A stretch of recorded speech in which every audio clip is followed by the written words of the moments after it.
Hey guys, welcome to another podcast. Today's guest is rbFrosty, who I will affectionately call Radical Best Friend Ross. Thank you. Don't ask why. This is me and my stupidity. But welcome to this podcast. It's a pleasure to have you. I guess I'm going to call you Frosty from now on, since that's actually what you'd prefer to be called. I mean, you can be my best friend. I mean, you might as well be. There's no downside to it, I think. But we'll just go with Frosty.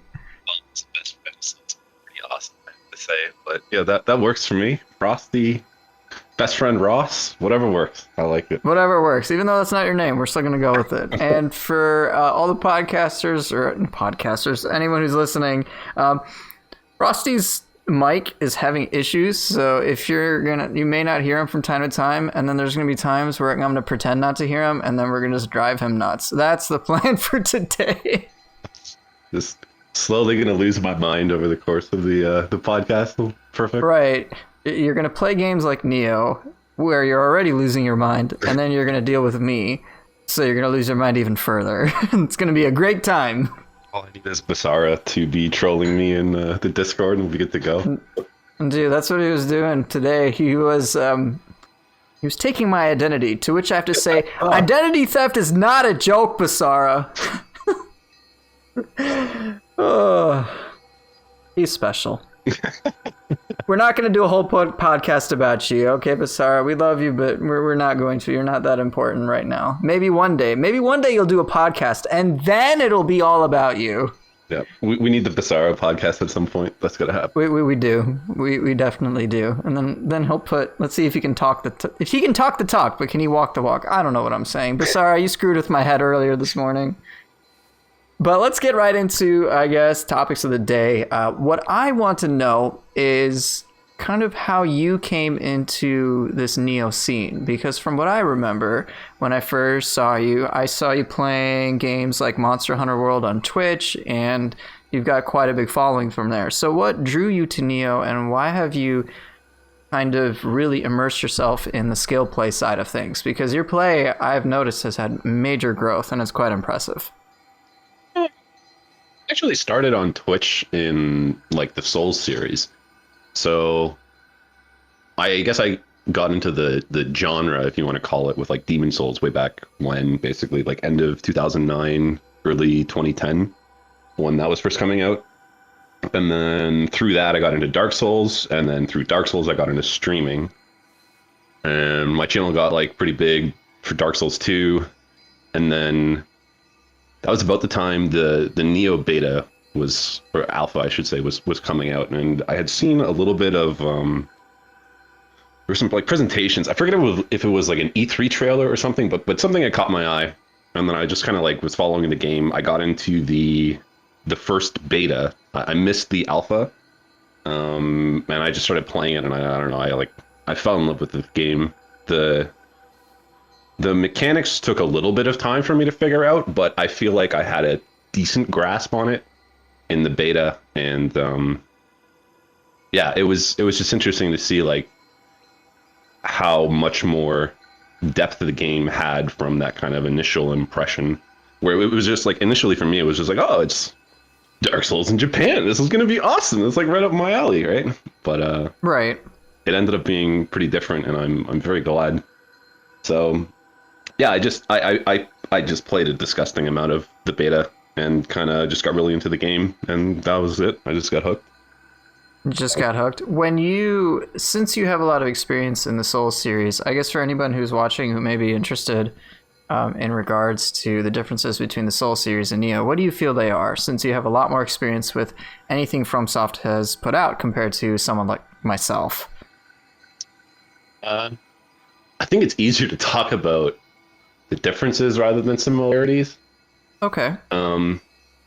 But I think comparisons to Souls is just like the easy, relatable answer for most people, just because Souls had kind of by that time gotten like into the public eye as far as like gaming is concerned. It was kind of like this new big genre that was emerging, this like masochore, Souls-born sort of category of games, and it just the easiest thing for people to relate to would have been just to call it like Dark Souls, but in Japan or whatever. Right?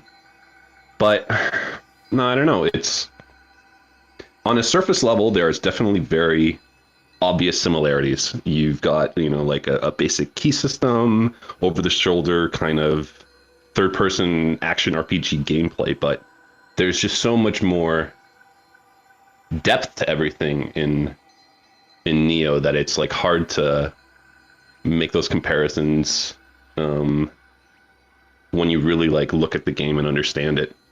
So just moveset, combo, like key pulse is fundamentally so different, and that's something that a lot of like my friends from Souls just like couldn't get used to, like having to actually do this extra input after attacks or like switch stances. It was just like they just wanted to play, I have my strong attack, my light attack, and my dodge, and that's it. And it's like, right. I remember I actually got into the series. I think I mentioned this a few times. I actually came from playing Ninja Gaiden and Bloodborne. I still haven't played the 3 Dark Souls. I've played Sekiro, but I played that after Nioh, so it doesn't really count. But I remember such a stark difference from going from Bloodborne to Nioh, in that there, like you said, there was no key pulse function. It was pretty much, you got your quick attack, you got your strong attack, and then you got your dodge. And yeah, you can shoot your ranged weapons and you can use a couple of spells, but it was a very fundamentally different game. And I think, as you said, the key pulse mechanic alone just changes the entire pace of gameplay. It just enables so many faster options, and then there's so many different things that go beyond that, which is why I try to say that even though Nioh is most definitely inspired by Dark Souls, it's obvious. Even Yasuda himself, the director, he has actually gotten some feedback from, I think, the director of Bloodborne. Like, I've seen interviews and 2 of them just like playing a game together, and they're pretty like chill and cavalier about it. And so I think they were discussing some matter of difficulty and how they wanted it to work with their players. So it's appropriate to say that Nioh is soul inspired, but as I've noticed in what you were just saying, it's a lot harder to say that these games are clones. I personally liked Bloodborne for very different reasons compared to Nioh. Bloodborne's atmosphere, its world building, its just setting was just so captivating. The lore was something you could get lost in, and there's just like this huge sense of mystique once you started scratching the surface. And that approach to storytelling has I've seen it replicated in other games I didn't expect.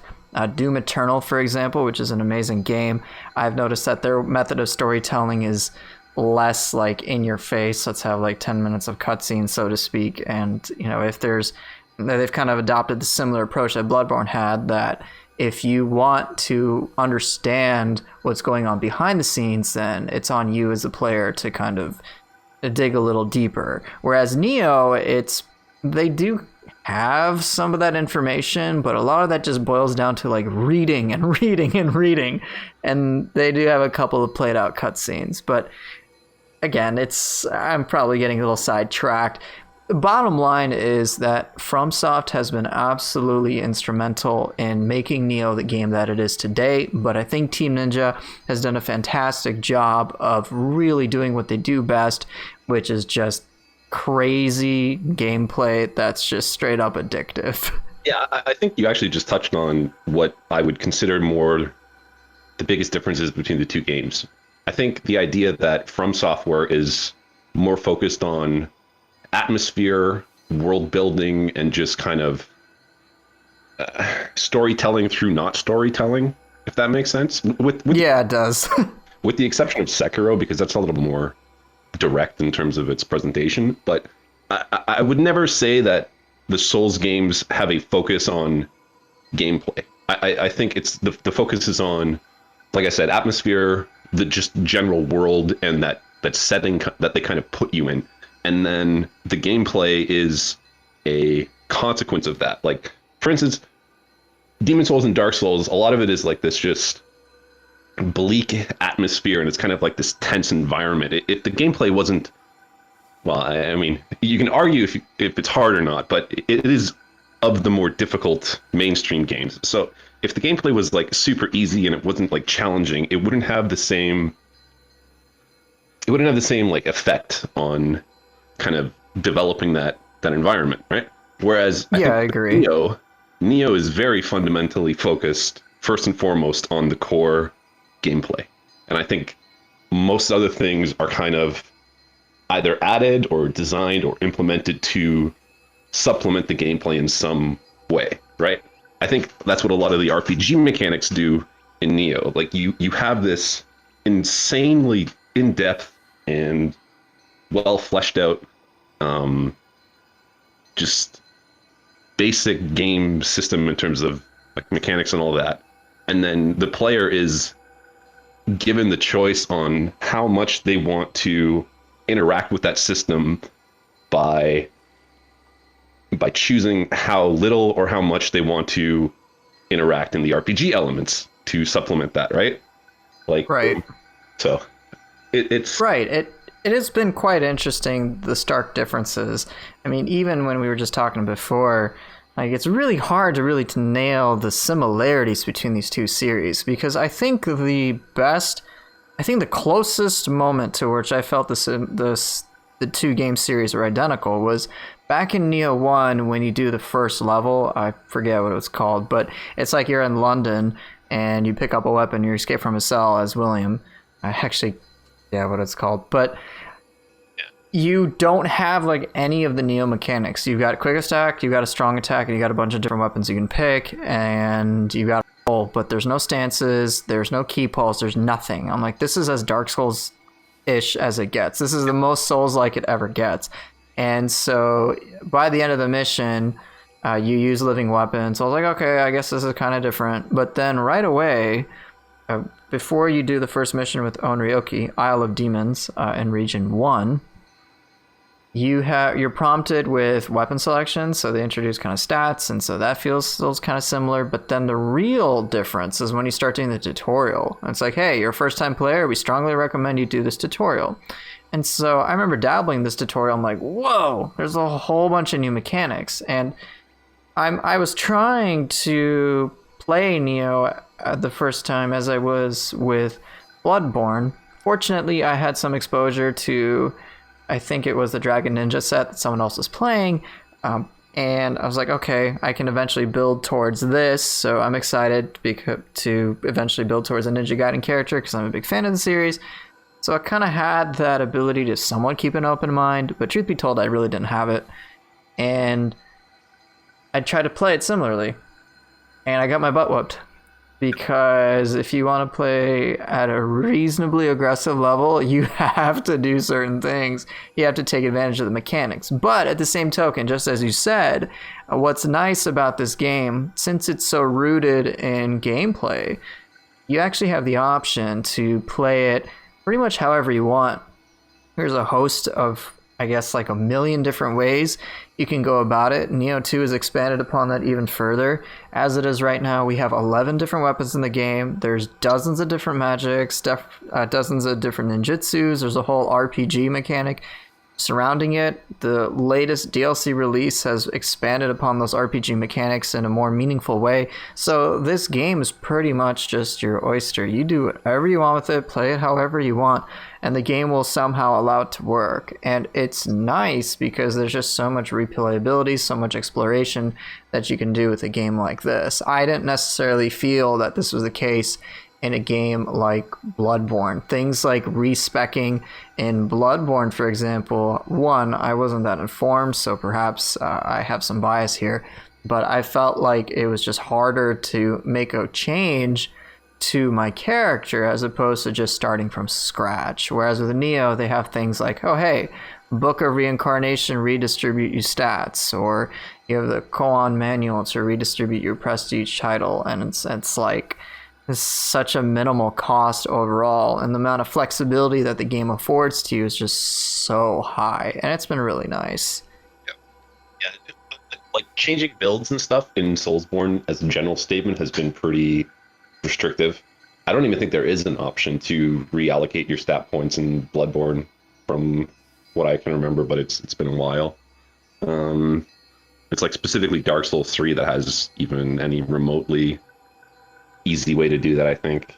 Oh, actually, no, that's a lie. Dark Souls 2 to some extent too, but the point being is like, they're very fundamentally different games when you get past surface similarities, essentially. Like, so comparisons are always a little odd for me, but I understand why those comparisons are made, because you got to make stuff relatable, and Nioh is a very niche kind of game with a lot going on, especially under the hood. So like, I don't know how you introduce someone who's like brand new to the series without actually showing them like what Nioh is. Like, it's I think like the description is like, oh, it's like, hey, if you took Dark Souls and Ninja Gaiden and like Devil May Cry and Diablo and kind of put them all together, it's like kind of like that. And it's like, that's Right. That's not very helpful, you know. Like, It isn't, because it takes elements from each of those. It kind of like takes elements that are popular from various series. I mean, let's just go with what you just said. No, Dark Souls, you've got let's see, Dark Souls has the extreme difficulty that's associated with it. And Ninja Gaiden has the crazy speed. Devil May Cry has the same sort of speed with combos. Back to Ninja Gaiden has the difficulty as well. And then Diablo or Path of Exile, whichever RPG you want, it has like those loot mechanics, those RPG mechanics. And it certainly does kind of take all those things and mash them together. But I find that in this case, the proverb that the whole is greater than the sum of its parts applies pretty damn well to Nioh. It's very unique, which makes me wonder what its identity is going to be, I guess, as it shifts over time with the third DLC, if they're going to make a third one, which I don't think they necessarily are going to make a third Nioh, but I guess then this begs the question, what do you feel is the identity of Nioh? That's a tricky question, but I'm just curious. Maybe we can perhaps figure it out. I don't know. yeah, like that's a weird one for me, because I've always viewed Nioh as kind of being bipolar in design, and I think that has a lot to do with just like the history of how kind of Nioh came to be. Like, obviously I don't know too much about it, but I just know that, you know, back in like, what was it, like 2005 or something was when Yeah.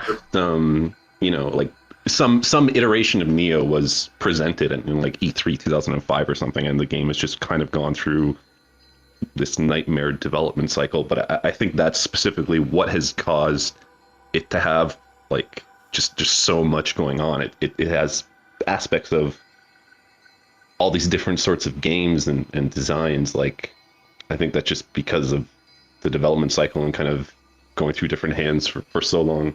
But I don't know. It's like it's a combat focused RPG, like build your own character kind of game. But for me, it's weird because focusing on either aspect kind of negates the other. So like for individual players, it's finding where you fit on that spectrum in terms of how you enjoy the game or how you want to approach the game. So that's like one of the things that I have issue with comparisons to Dark Souls. And sorry to get back on that topic. No, fine by me. But it's like, first off, you have to decide what is Soulsborne, or what is a Souls-like game, because that definition changes depending on who you're talking to, right? Right. And it's like, you know, you have to establish that, and then you have to make comparisons and that kind of thing. So like for me, the identity of Nioh is just that's going to change depending on who you ask. Like I'm sure, you know, if we were to ask you what the identity of Nioh is, it's like, oh, it's this fundamental, super awesome action combat game. But then, you know, talk to like one of the build creators on YouTube, it's like, oh, it's like you know, you farm loot, you one-shot everything, and that's what the game is, right? So I think it just depends. For me, I'm definitely more towards the gameplay focused element of it.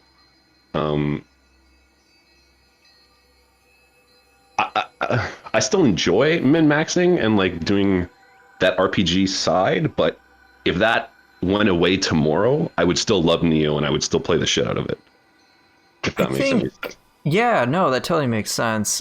Even though I'm not like a traditional build person on YouTube, I certainly do run a build and whatnot. I think to qualify one of your statements, My, I guess, take on Nioh is, and this is going to be very generalized, I would say it's an action RPG with masochore elements.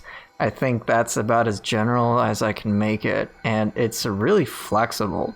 When it comes to build work, I mean, I've seen how players, YouTubers like Fighting Cowboy. I was just watching him the other day, and he was just farming. I don't even know what he was farming, but he was running Magatsuhis and Susanoo and whatnot, and he like kept doing the mission Winds of Ruin over and over again. I mean, it looked pretty tedious and it was pretty boring for me, but again, it was a means to an end for him, so he could get the most powerful stuff. So kind of going for like these crazy powerful builds, and if that's appealing to him, then that's totally fine. If that's appealing to anybody else, go for it. For me, my sense of min-maxing isn't necessarily coming from damage. My sense of min-maxing goes towards a playstyle that I find enjoyable. So for me, the optimal way for me to play is one in which provides me a ton of utility, and I'm very grateful that Nioh has allowed that with the recent DLC and Way of the Wise and Dream of the Wise and all the Ethereals. It's just opened up so many options, and I can really tailor exactly how I want to play. With things like the Stone of Penance mechanic, or Penitence, whatever, the Stone mechanic, the Stoner mechanic, I don't know, man, call it whatever you want. But with the Stone mechanic in place, I effectively have some sort of little difficulty slider. If I find that I'm killing enemies too quickly, I can just decide to increase their HP values and their damage values at the same time. If, again, I don't want to do that, I don't have to. It doesn't really change too much of the core experience. And so what I've been leaning towards recently is, as opposed to getting like these crazy 7-piece bonuses which just give you a surge of damage, I've been thinking more of mixing and matching various things so that I can get a lot of cool benefits that really will allow me to play in a more enjoyable way. So it's kind of a different sense of min-maxing, but I still do kind of go into this RPG aspect a little bit. Not like hardcore where I have to obsess over star stats on like every different armor piece, because truth be told, that just gets it's a little too arduous for me, and I just ultimately want to play and have fun. I'm kind of used to games like Ninja Gaiden where you didn't really have to do that. I played traditional RPGs like Path of Exile and Diablo. I'll talk more about Path of Exile in this case, because Path of Exile is like as crazy RPG as it gets. It's like you make a character, you do a build centered, and that's like one character per build basically, and you get very specific things, and then you just like go farm a bunch of maps or just like dungeons or whatever you want to call it. And it's like, it becomes very, I guess, it kind of just becomes one-dimensional after a while. It's like, okay, I'm going to do this skill rotation, I'm going to do this, I'm going to do that.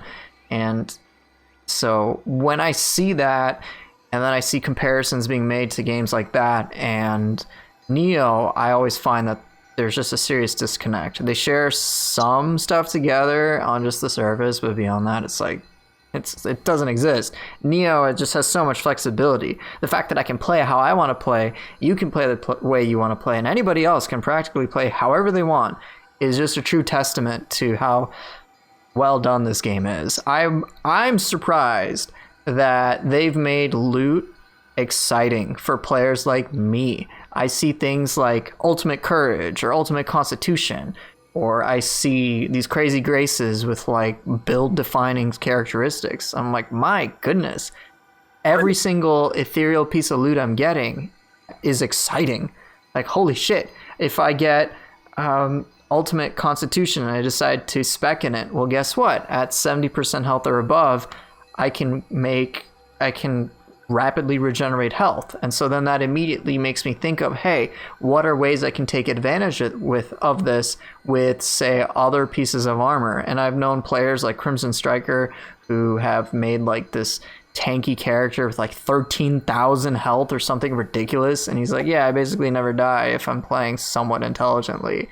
Or I've seen players, I think I saw Fighting Cowboy do a combination of Ultimate Constitution and Ultimate Courage, so he basically never ran out of anything.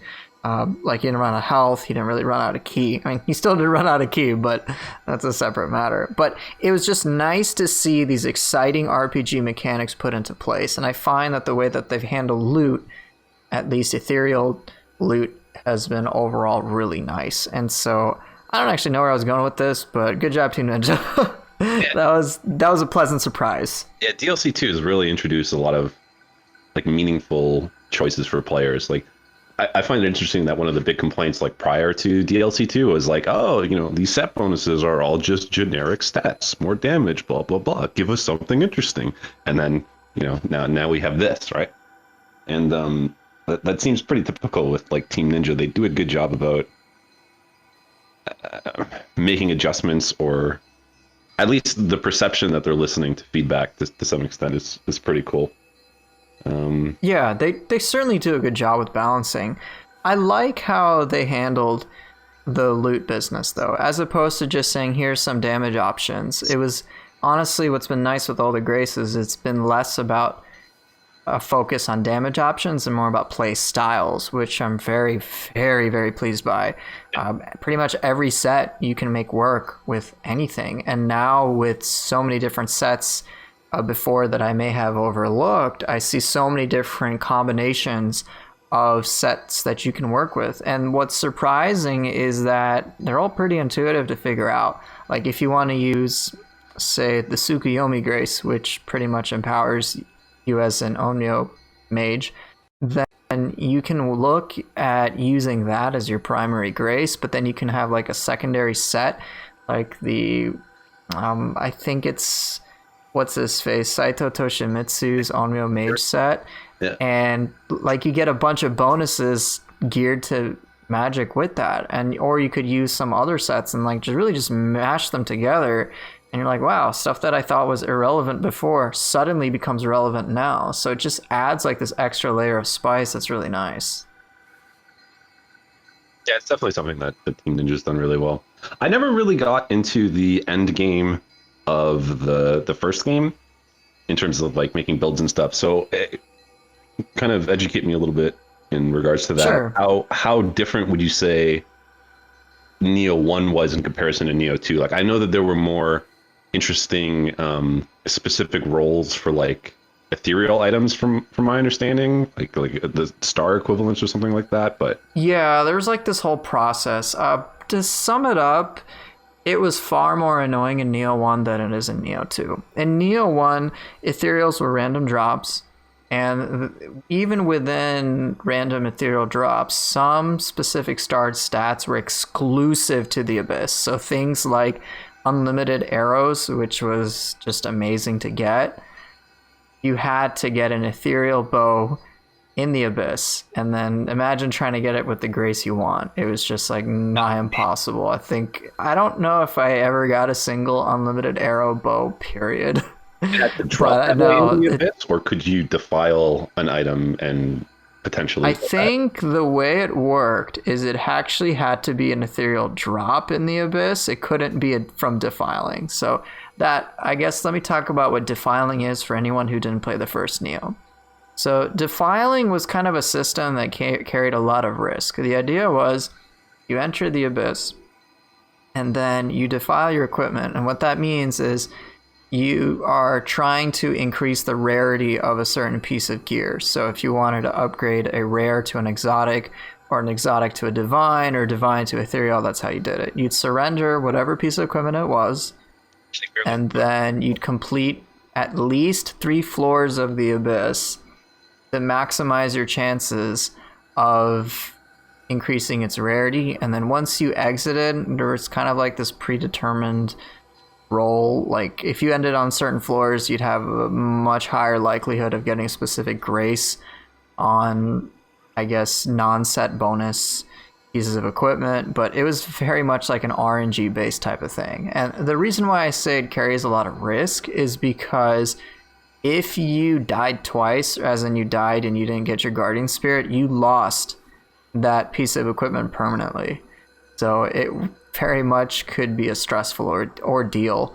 So what most people ended up doing, if they were aiming for very specific graces, they would just do it on some of the lowest floors. I know, for example, I would enter the Abyss on floor 34, and then I would end on 30. I'd leave at floor 37, and then I think it was like the best chance for me to get Izanagi's Grace. There was like this whole system of like, hey, you want to end on this numbered floor in order to get the set that you want. It was pretty tedious, and it ultimately was just seen as like a grind. For me, it was a grind. I didn't particularly enjoy it because I'd have to craft like 10 different things and then hope that one of them gets the grace that I want. And then if I didn't, I have to redo it over and over again. So it's pretty problematic.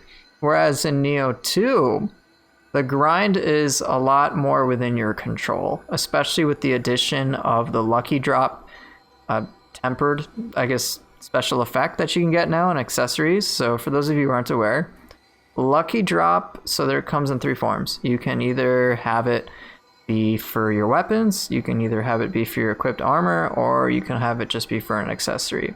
Now with the weapons and the armor, what you can do is when you have these tempered on your accessory, it makes it so that anytime you do get loot, you have a significantly, I don't know how significant, but you have a higher chance of obtaining the same pieces of loot that you're currently wearing. So let's say, for example, you have a sword that you really like, it just doesn't have the special stats that you want, or it doesn't have the matching grace that you want. If you have, say, lucky dropped equipped weapon on your accessory, which you can temper easily, it's not like a special stat, it's just something you can temper now, then you're much more likely to get that exact same sword anytime you loot it. And I was just doing a mission, and I happened to get like 5 or 6 variations of the exact same gloves that I got. And that was really nice. And eventually I found gloves that were a direct upgrade. I'm like, oh, great. I can just play the game normally without being stressed out, and I have a great likelihood of finding the types of equipment pieces I want. The only exception to this is the accessory. Since they have actually added this whole new power level when it comes to accessories, and what I mean by that is accessories now can roll an ethereal grace, which is huge and opens up build options, I want to say almost tenfold. They've made it so that accessories and getting the specific accessories that you want with the graces and so on and so forth is something you have to spend a little bit more time with, which personally I think is okay. So this is where the stone mechanic comes into play. You surrender the accessory you want. There's no risk this time. There's no risk in terms of like, hey, you die and you lose your guardian spirit and you lose all your amrita. You don't have to worry about like, oh, hey, I lost the accessory. Now a progress bar, and when you fill up this progress bar, the stone bar, you can choose to level up the stone, so you can have like an increased chance to boost its rarity or its item plus value. And basically, you have a way to interact with your loot in that if you, let's say, go up to like, I don't know, it just depends. There's certain percentages that the game will tell you. But basically, you can level up your accessories and you can get a grace with it. And then if you don't like it, well, just take the accessory back and then try again with a different accessory. But so that can be a bit painful. But at the very least, it's not nearly as bad as it was in the first Nioh. Like, Nioh didn't have the graces for the accessories, and now they're giving us a power spike, and I don't know exactly what else to say, but it's a lot better than it was in the first Nioh. Nioh 1 bottom line was tedious and frustrating. Nioh 2's method of grinding is just, hey, just play the game normally, and you'll pretty much get what you want with enough time. Like, there's no crazy, stressful process to worry about it. And so I find that it handled it very well. Do you think with the introduction of the stone system and how similar in certain ways it is to like the Abyss, that do you think it's more likely that we're going to see a return of something like the Abyss, or more of an expansion on the stone idea for like your regular armor in way of the Nioh, like DLC 3? Well, I was admittedly surprised that the defile mechanic got replaced by the stone mechanic. I like the stone mechanic a lot more. When it comes to there being an actual Abyss, I think they're going to go for more of a rework, because I think pretty much everybody feels that the Abyss bottom line was tedious, and it just kind of became monotonous and boring. I mean, you fight Honda Tadakatsu 3 times in 10 levels. It's like, is it really that different? It's not gonna be. And maybe a couple of double boss fights were actually challenging, but for the most part, it was just tedium. There were some really cool floors, but beyond that, it's just like, well, all right, I got 1,000 floors, and they all kind of blend together, and I'm just gonna I'm kind of getting tired of this, so I'm just going to bum rush it. Like, that's not necessarily the attitude I think would be healthy for content. Like, I don't think the idea should be, hey, I just want to get this over with, because that's not really that fun. I think, and I hope, that they go for a rework that's much more exciting, in which, let's say if they do floors, that each of these floors is far more meaningful. They've done a good job so far with scrolls. Scrolls are actually pretty exciting because it's a nice, interesting way to interact with loot. And at the same time, they're fun little challenges that, you know, you can redo as many times as you like. There isn't necessarily a stress factor. It's more of just like, hey, I've got these fun scrolls I can do with friends. I can do them on my own. I can interact with bosses in a manner or do an arena challenge that I wouldn't normally be exposed to. But even though it feels somewhat similar to the Abyss arenas or the gauntlets or whatever you want to call them, the arena gauntlets were pretty much just nuisances, whereas the scrolls are pretty much seen as fun. So I think if they continue kind of in the same route of making things more interesting, I think whatever iteration of the Abyss that they are going to develop will be far better than I think any of us can really put together. Because if there's one thing that I've been surprised by, is by Team Ninja's ability to develop things that I never would have conceived of. I never would have conceived of the entirety of the shifting mechanic. I never would have conceived of the Sohei Amuro samurai skills, and certainly the crazy skills that they've added to a couple of weapons, as they certainly like know what they're doing, and it keeps me excited. Like the recent DLC with the sword, the whole severing spin ability, I'm like, okay, I didn't expect this. I didn't expect things that players would say are inspired by Devil May Cry. I certainly didn't expect them to put a real Ninja Gaiden ability for the claws. The ability Tiger Claws is pretty much ripped exactly from Ninja Gaiden. I'm like, holy shit, are they putting this type of gameplay in here? Like, I love it, but I'm just surprised that they were going this far. So it really is nice. And I think that's really why I'm optimistic about whatever new iteration of the Abyss will come into play. Their ability to refine and adjust the systems that were in place so far from Nioh 1 has been pretty impressive. Like, it just across the board, it very much feels like they've just polished everything in a better way in Nioh 2. Which is weird because people complained about that as, oh, it's just Nioh 1.5. Blah, blah, blah. Like, fuck off. Well, that actually brings me to another topic of discussion. So there is this comparison to, or I guess there's just this idea that Nioh 2 is, as you said, Nioh 1.5. I remember that back in the alpha. I'm like, no, it's going to be a different game. This is just an alpha, and they're feeling things out. And so much has changed between the alpha and the beta, and then even the main game. I know my own perceptions about how I felt the game should be or ought to be played have morphed as well. For those of you who don't know, let me talk a little bit about how my own perceptions changed over time. Starting with the Nioh Alpha. All right, so Nioh Alpha introduced... What did they have back then? They had the hatchets. Did they even have yokai abilities?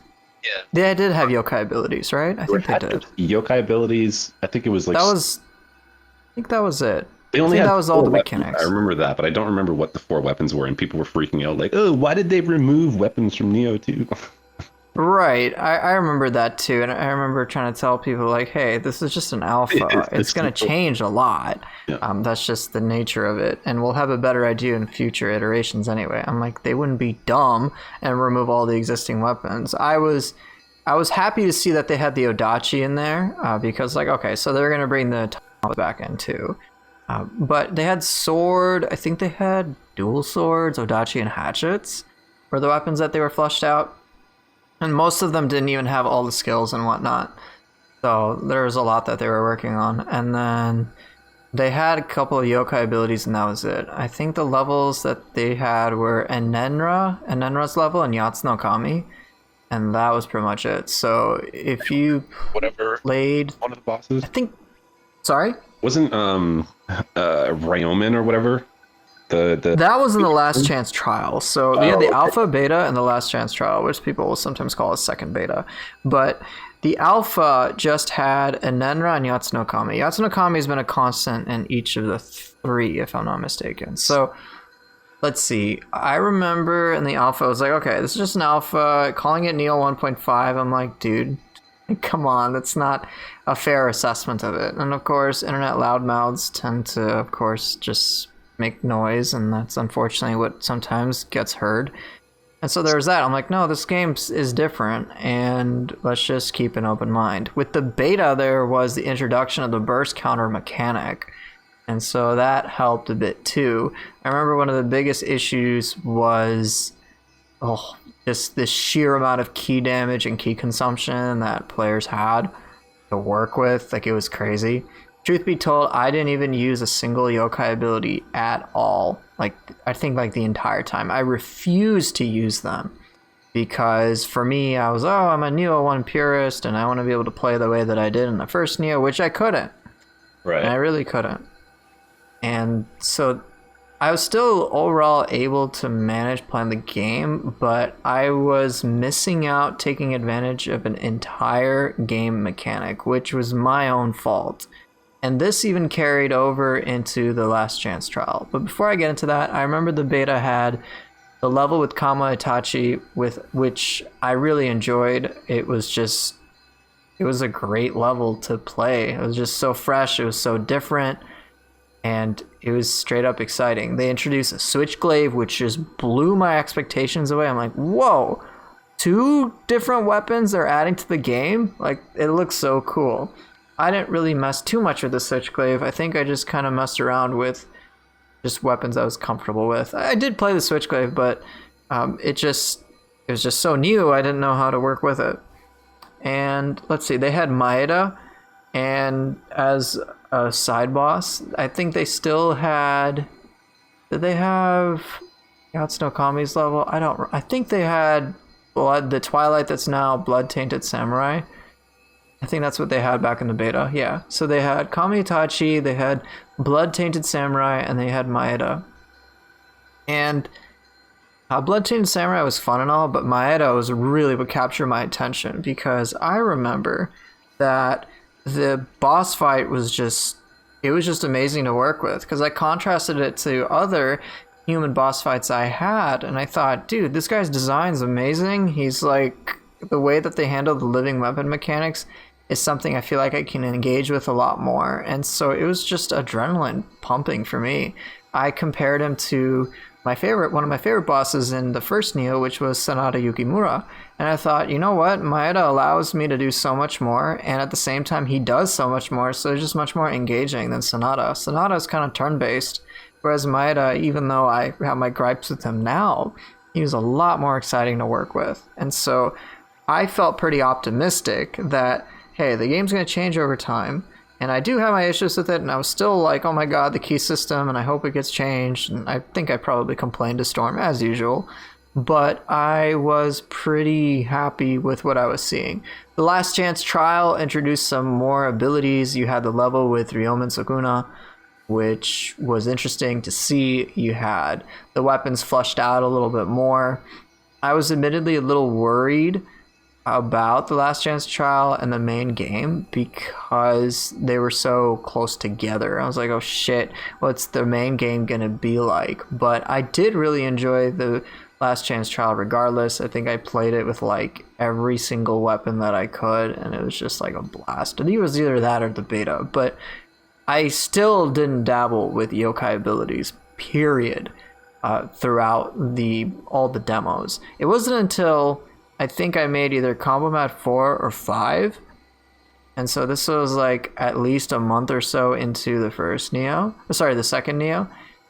It wasn't until I saw a player named G-Soul actually use yokai abilities in combination with his just normal gameplay. That was like kind of the tipping point for me to say, you know what, I've dismissed this entire dimension, and I need to give a little bit more time to it, because the way this player is incorporating these tools makes it look really nice. And so that's when I kind of begun exploration of that process. And so ever since that, I've been tailoring things and messing around with things, and now I'm pretty much converted to liking yokai abilities. It was admittedly really strange, but had I not even tried to open my mind up a bit, I wouldn't have enjoyed Nioh 2 as much as I had. And I think that's one message I think just about anybody needs to hear when it comes to Nioh 2 is just keep an open mind. These developers do a great job, and if you give a chance to the mechanics that they have installed,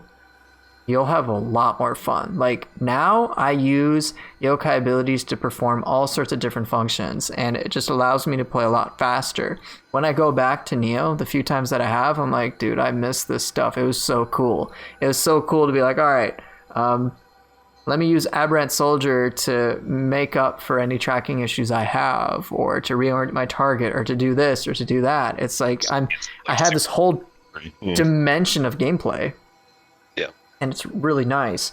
I know people will joke about Ippon, but like, Ippon is a great soul core, and I use it for so many different purposes. And the fact that I can mix and match so many different soul cores together is just an exciting realm to explore. And now with like even more of these soul cores coming into play, there's even further variations someone can really mess with gameplay and interact with their environment. That's just straight up exciting. And they've applied this ideology to even RPG mechanics, man. I thought I would hate RPG mechanics no matter what they were. And then here it is, Dream of the Wise, exciting RPG mechanics that encourage playstyles. And I'm like, dude, man, they're nailing it. You've got 4 new weapons. None of them feel like cheap knockoffs of one or the other. I remember thinking, oh, the Hatchets has a Kusarigama Reaper-like ability. And now it's like, totally different. Like, I use Reaper, and yeah, I see similarities between Reaper from Kusarigama, and you've got I forget the Hatchet's high stance strong triangle ender, but you have, like, they share some similarities, but they feel very different. Their applications are very different. Yep. I even remember for Split Staff, it has like its own version of Rainbow Roost for the spear, but they function very differently and they do different things. So even though there may be some slight overlap, each of these new 4 weapons has filled in a role that I didn't even think one existed, and they don't conflict with one another. You have legitimately 55 different combinations of weapons you can mess with. And the claws, the fists that just came out now, they're totally unique from all the other weapons. Like, how hard is it to generate a new idea that doesn't feel like a cheap knockoff or just some glorified skin of anything else? Like, that's crazy. You've got Switchglaive, which has the incessant switching stance mechanic, which really helps it turn it into like a combo machine. You've got the Hatchets with a hit and run like gameplay style. It's unique ranged abilities, which like cannot be performed by anything else. You got the Split Staff, which has the hold or extend mechanic, however you want to call it. Like, and then now you've got the fists, which is like your bona fide fighting game type of combination thing. It's just, they're all unique, and you can use all of them in like just these crazy unique ways. I mean, this bears repeating. 55 different ways to play, just from weapons alone, not accounting for all the soul cores that are available that you can mix and match, not accounting for all of the magic and ninjutsu that you have. Like, this is huge. And then they're adding Sohei Amaru's samurai skills. I hope that they expand upon the shiftling mechanics so that it's much more exciting. That's like the one gripe I have in terms of overall mechanics. Yep. I was convinced that in DLC 2 we were going to get like global shiftling skills in the same way that we have, like, you know, Sacred Bird Cry and Sacred Bird Flight. Like, just stuff to make yokai shift a little bit more interesting, which is like, it's unfortunate because I think a lot of people sleep on yokai shift. Like, they've adjusted it a fair bit and it's definitely a lot stronger than it was, but I don't know, it feels like nobody really gives it much chance. I think it's a lot stronger than it actually is. But I think adding like extra skills to it would be a great way to incentivize players to actually like break out of that comfort zone and try new things. So I don't know. Hopefully, I agree. Do you think it's? Yeah. Do you think we're going to get a third weapon, or they're just going to expand upon the existing weapons with more skills and stuff. Because Well, go ahead. well, I was just gonna say, like, it kind of similar to what you were saying. Like, I have no idea what kind of new stuff they could add, but at the same time, like, I felt that way before, the fist weapons came, and then those things have just blown my mind, like, in terms of how interesting and unique they are. So That's the thing. It's difficult because any ideas that I know I can generate, they're gonna pale in comparison to what the Team Ninja developers themselves have put out. I mean, my line of thinking is overall pretty narrow. I'm not a developer, and I don't necessarily know how they're able to generate all this crazy amount of creativity. But I mean, of course, I wouldn't complain if they were able to find a way to incorporate a 12th weapon. Don't get me wrong, that would be insane. How would it even? How would they even make it? How would it? I don't even know. Like, when it comes to making a new weapon, it has to be something that already doesn't exist in the game. It can't be something that's like, all right, we have a naginata or we have nunchucks or something like that. Like, I've heard those ideas come up before, or like a halberd or a shield. And it's like, well, one, I think the requirements for a weapon in this game, if it was going to be a new one, it has to perform a role that none of the other weapons do. And second, like, it has to, I guess, thematically fit as well, somewhat. It doesn't have to fit like that much. I mean, the Switchglaive, let's be real, probably would never exist, but it's still cool. And it's like, all right, they found a way to make it thematically fit, but like taking all these things into consideration to not only figure out what weapon would fit, but then generate a moveset that makes it feel unique, like that's a huge task. So if they do pull it off, I mean, I don't even know how they could. I remember saying, hey, they'll probably have some flail variation or some claw variation of claws. Like, I was certain about the claws, but the method into which they have handled claws in this game has been great. The only source of inspiration I can go for is stuff they've done in the past. It's nothing original I come up with. I'm like, oh, Ninja Gaiden, pull on stuff from Ninja Gaiden. And they're pulling from their other intellectual properties as well when it comes to the fists. Apparently, there's some relation to Dead or Alive, which would make sense. But it's like, I don't know what new weapon they could make. But for certain, I can certainly say there are things that I see that they could do for existing weapons. I think right now the prevailing theory amongst Discord is that there'll probably just be this weapon skill pack dump that they do with the third DLC, because that is what they did with the first Nioh. And so far, there are certain trends that have followed from the first Nioh, so hopefully it'll continue for Nioh 2 as well. But weapons like dual swords and axe are amongst the two weapons, in my opinion, which seriously need the most love. Panfas need some more variation. Sword has gotten like the most love now. Yes. I mean, with abilities like Kuruma's Sword Dance, which is amazing. Then you've got Severing Spin, which just opens up just so many different options and skills. I'm like, I don't know what the hell is possible, but I want to know because I want to play all of this. So I just hope a lot of weapons kind of get the same treatment as the sword has. I mean, you've had the spear, which got a fantastic ability in the form of triple threat, which I didn't expect it to be as flexible and complex as it was, but it's like really great. Like, they've just added certain abilities which just feel awesome to pull off, and I don't know how they would do that for a new weapon, but if they did, god damn, they're crazy. I mean, they're already crazy as it is. I'm sure the skills that will come out for a lot of the other weapons will be pretty awesome too. I don't know. I'm excited. Like, the more I try to think about it, the more I'm like, yeah, I'm way out of my league. I don't know what I'm doing here. I think for me, like, one of the things that I could see them doing would be maybe like a dual dagger, like size or something. Like Raphael's like 3-pronged dagger. It'd be more kind of like evasive counters or like parry counters and stuff like that. And then I say that and it's like, well, that kind of sounds like dual swords, right? And it's like, that's the problem. Yeah.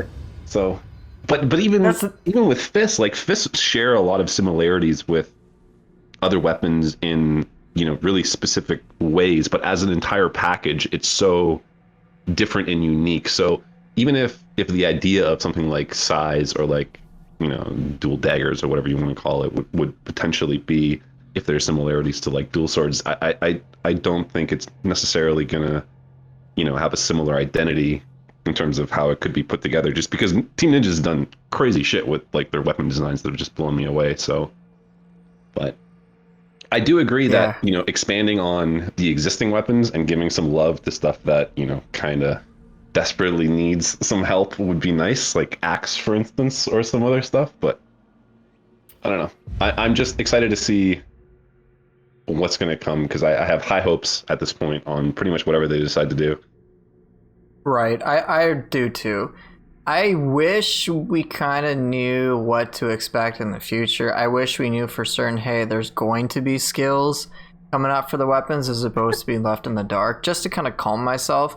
And then, because that would really help, don't get me wrong, because I know some frustration from the overall player base has just been, hey, we don't know what to expect, and everything that we are trying to figure out is merely through speculation, which is unfortunate. I do wish we could interact with the people who create this game. It's nice that they have community managers, but they can only do so much, and they're working their asses off as it is. But right, like you were saying with the axe, I have the skills sort of star tree, whatever configuration out, and I think everything else, like, right, it's like, okay, there's a bunch of passives and stuff, but there's so many like open slots, and you're like, I hope they get filled. Do we know what they're gonna get filled? And I retain optimism, because when I look at Sword, I see all these nodes that are filled, and I wonder, like, why are these nodes there? Like, I'm assuming they have some sort of plan, because, I mean, why else would they have this? And I imagine some weapons are going to have more skills than others. That's just inevitable. But it's like, I kind of want to know. I want to at least be told, hey, all weapons are going to be filled out. Like, it'd be great to know, hey, don't worry. All the skills, all the nodes that you see empty for each weapon, they will be filled out. What they'll be filled out with, we're not going to tell you. I'm like, oh shit, they're all going to be filled out? And then as the DLCs come out, we kind of get a taste of some stuff that could come in the future. Like, oh my god, Korma Sword Dance was here. Like, holy shit. And then we've got Severing Spin. Just like, whoa, what else is next? And then, we've got good old Zuna Drop for both the fists and for the sword, and then you got Tiger Claws, and you're like, dude, can you imagine what all the other nodes for all the other weapons are going to be? Just like generating that hype, but I don't know what they're going to do, unfortunately. All I can do is pray. At this point, are there any skills from the first game that haven't made it into Nioh 2 now that like a Zuna Drop and all that stuff is in the game? Let's see. The only hidden skills that were in the first Nioh were Izuna Drop and Flame Dragon Scroll. That was it. That was it. So they've added a ton more already. In terms of other, every single skill from Nioh 1 is in Nioh 2. Every single one, excluding living weapon specifics. So for the sword, there's no Quadrasect, which is something that William does in Nioh 2, which just looks like a bunch of rapid slashes. There is Celestial Spear from the Spear. That's kind of been replaced by the ability Bracing Breeze, which has a very, very similar effect, and it has the same flavor, and it's just as kick-ass, straight up. Yeah, like living weapon-specific things have not made it into the game. That's something that they could work with easily. I don't know how they're gonna put that in. I think they might add Flying Swallow into the game. The reason why Flying Swallow is that ability that... The what? Is that the Hayabusa, like, forward somersault through the air thing? Yep. Gotcha. I'm starting to lean towards they're going to put that in, because Kato Danzo does it, the ninjutsu boss, and Hayabusa does it now. The fact that, and the reason why I say this is not just because two bosses happen to do the same move, but it's because they legit added a Ninja Gaiden move, Tiger Claws. Like this ability was crazy in that game, And then they freaking added it in this. I'm like, what? Like, are you guys crazy? I'm like, I'm happy for this, but dear Lord, this is insane. And then just to... hilarious, because I've been using fist weapons rather than claws, so I'm like restricted from it, which is really silly, but it is what it is. So. Yeah, I'm wondering why. It makes me think that they might have like fist specialization or claw specialization. I don't know why they wanted them both. I guess they have their reasons, but that's why I'm using claws. I'm using corrupted claws for that reason, but I'm sure there'll probably just be fist specific weapons, or I don't know. I don't know the reason for it, but it's pretty cool. Oh, just as a side note, I'm gonna shit talk anybody that plays dual swords. All right, so tiger claws. All right, look how freaking awesome this is, and then let's go to dual swords and let's just make everyone sad. All right, where's my really sad ability? Okay, you ready? Look, Raijin. Takes like 4 years to charge, and look how sad that was compared to tiger claws. Oh, dual swords need some love. Hashtag dual swords need some love. Apparently, Earthly Flow is back on the menu or whatever. Did you see Sooth's stuff? Yeah, I did see that. Earthly Flow still doesn't work the way I think we kind of hoped. So it was Earthly Flow in the first game pretty much worked on like most things.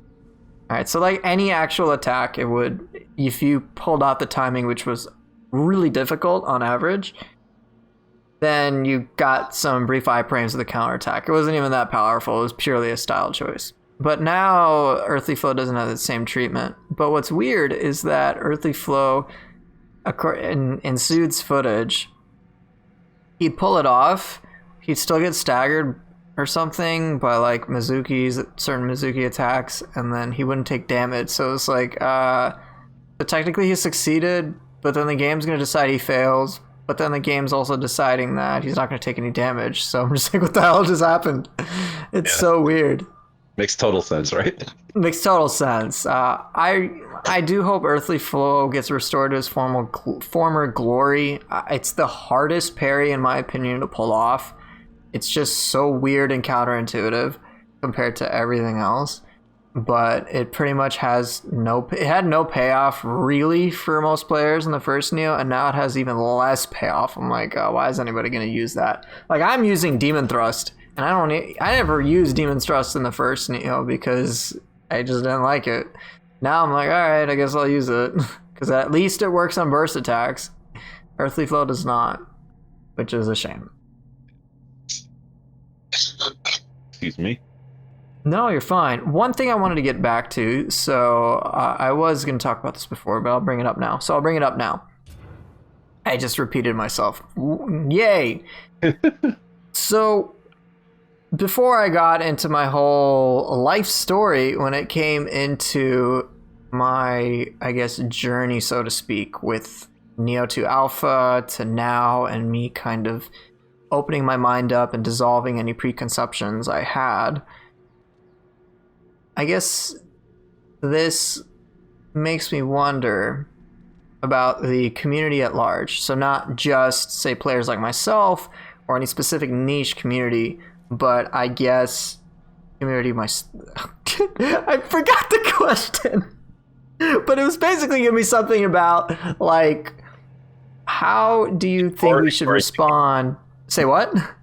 Is it something like, if you were ignoring mechanics, like what would the community at large experience be like in terms of that? Or something like that. I wanted to talk about how there's a toxic player base in pretty much any game because there's toxic people in real life. That's just unfortunately how it is. But I guess, how do you think we could address this idea of people keeping their minds closed, as I did admittedly when I first started playing Nioh 2? It's a tough question, but yeah, I don't even necessarily know if it's closed-mindedness or if it's just like the path of least resistance.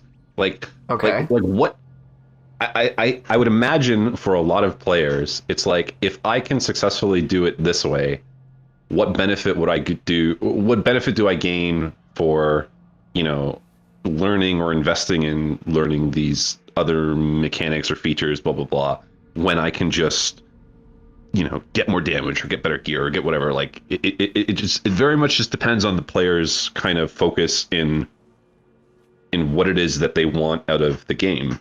Like some people are playing the game for gameplay. Those types of players are obviously more likely to explore those types of things.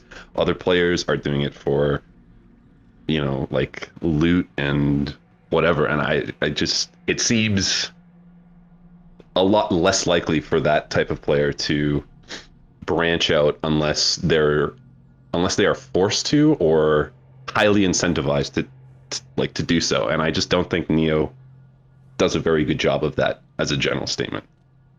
How do you think it could improve then? I don't know, because like I said, there's this duality in the design of Nioh where you have the gameplay versus the RPG elements, and a focus on either one is detrimental to the other, I feel like. For the most part. But it's weird. Like you said, like if you imagine the experience of someone who's brand new to Nioh, and let's take the example of Nioh 1. Like let's say you've got a Souls player coming into Nioh for the first time. They don't know much about the game. They don't know much about the game because there's not much marketing or knowledge out there. I think that's something that, Team Ninja could definitely improve upon. But so you're in the Tower of London, like you said, there's very little mechanics, nothing that you can kind of do. You get this initial impression that it's very similar to games that you're already familiar with. And then the game dumps a shitload of information at the player right away in tutorials that are, easy to overlook or ignore or miss pretty vital information that isn't really reinforced or restated beyond that. And I think a lot of people just gloss over it and then never really look at it again. And then it's basically trying to pigeonhole the gameplay experience into how they view the game ought to be played, which is like a weird thing to say, but I don't know. No, I see what you mean. So it's like from the get-go, like you said, players will usually come from either being a Team Ninja fan or a fan of something from Soft, Dark Souls, Bloodborne, etc. Even someone like myself. Even if there's no preconceived ideas of what Nioh is like beforehand, like Souls experience, whatever. Like even if you come in with an open mind and like a fresh start, I think it's very easy to overlook what Nioh tries to teach players, because I think they just don't do a very good job of pacing that information early on. Like it's extremely easy to get overwhelmed as a new player with all of the shit that's going on in Nioh, and then to have that information like just thrown at you right away, and then like I said, there's very little reinforcement of it after the fact. It's like right.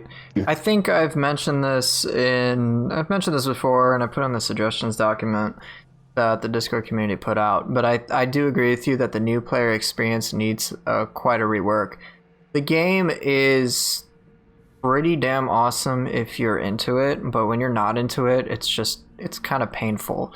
So like you said, you start the game, it's like, here's a bajillion mechanics, good luck, and you're like, what? Yeah. I have no way of really understanding all of this, especially since there's a lot of reading and there's a lot of these tutorials, and these tutorials, like, they teach me stuff, but I don't really see the value of really learning this stuff. It's like, even like you can read the key pulse stuff and it's like, oh cool, or even the flux stuff and it's like, oh cool, yeah, I got a little more key, but like there's an extra layer of like understanding to really see the value or appreciate that. And I think that just comes with like trying it out and experiencing it. And I don't know, I don't know how Team Ninja would have improved that like just giving players more incentive to try new things and making the benefit of those new things more clear.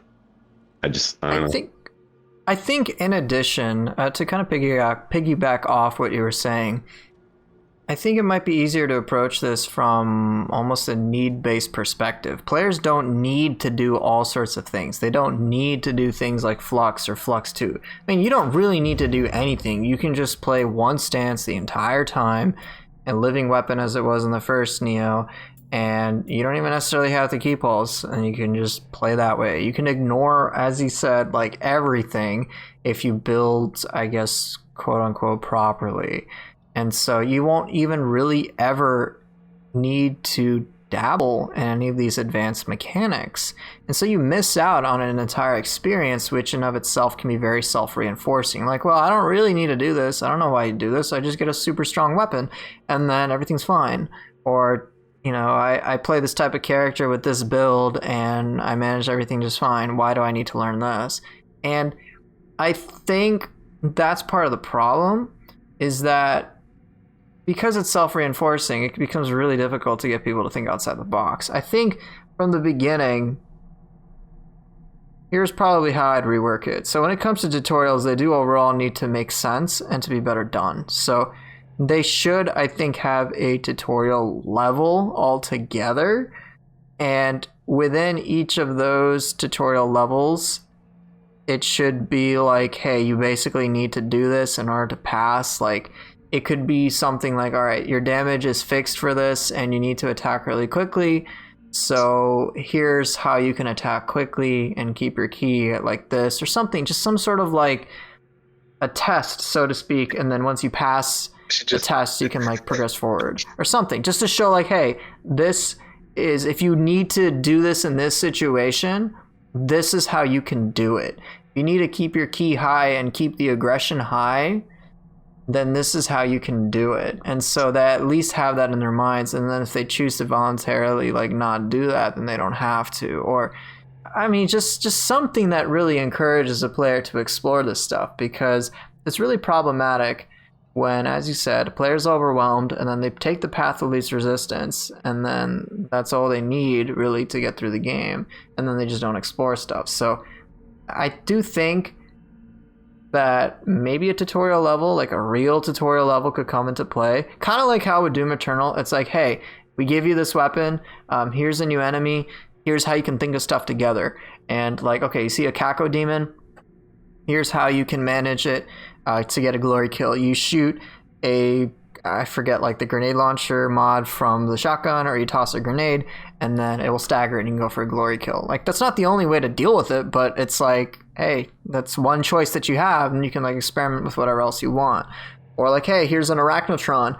Make sure, if you want to disable its overall power, destroy these key points, and weapons like this can do it really effectively. So that at least encourages a player to try different things. And I think Doom Eternal does a really good job of doing that, whereas in Nioh is very lacking. Nioh is just like, here's information and good luck. And by the way, the pacing of these dojo missions is pretty rubbish. And not to mention, your ability to really experiment with skills is also pretty janky too. Like, here's the difference. Weapons like the Odachi have pretty good starting skills. Imperative Strike is nice to work with.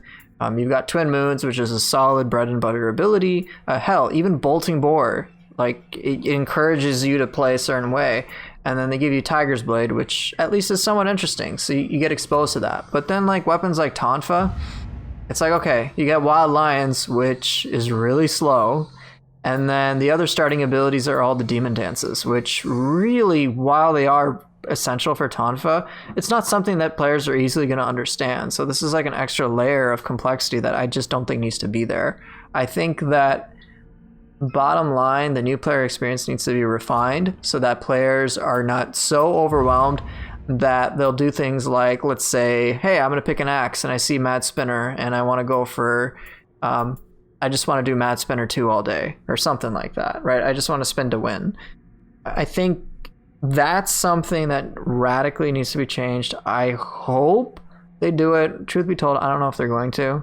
I think it might be too late in development, but I really, really feel it would be a great benefit to draw in new players. It's just simply, if they're not overwhelmed, if they're given information in a nice, manageable way from the get-go so that they are encouraged to explore, as opposed to being so bogged down with so many details that they just don't even bother.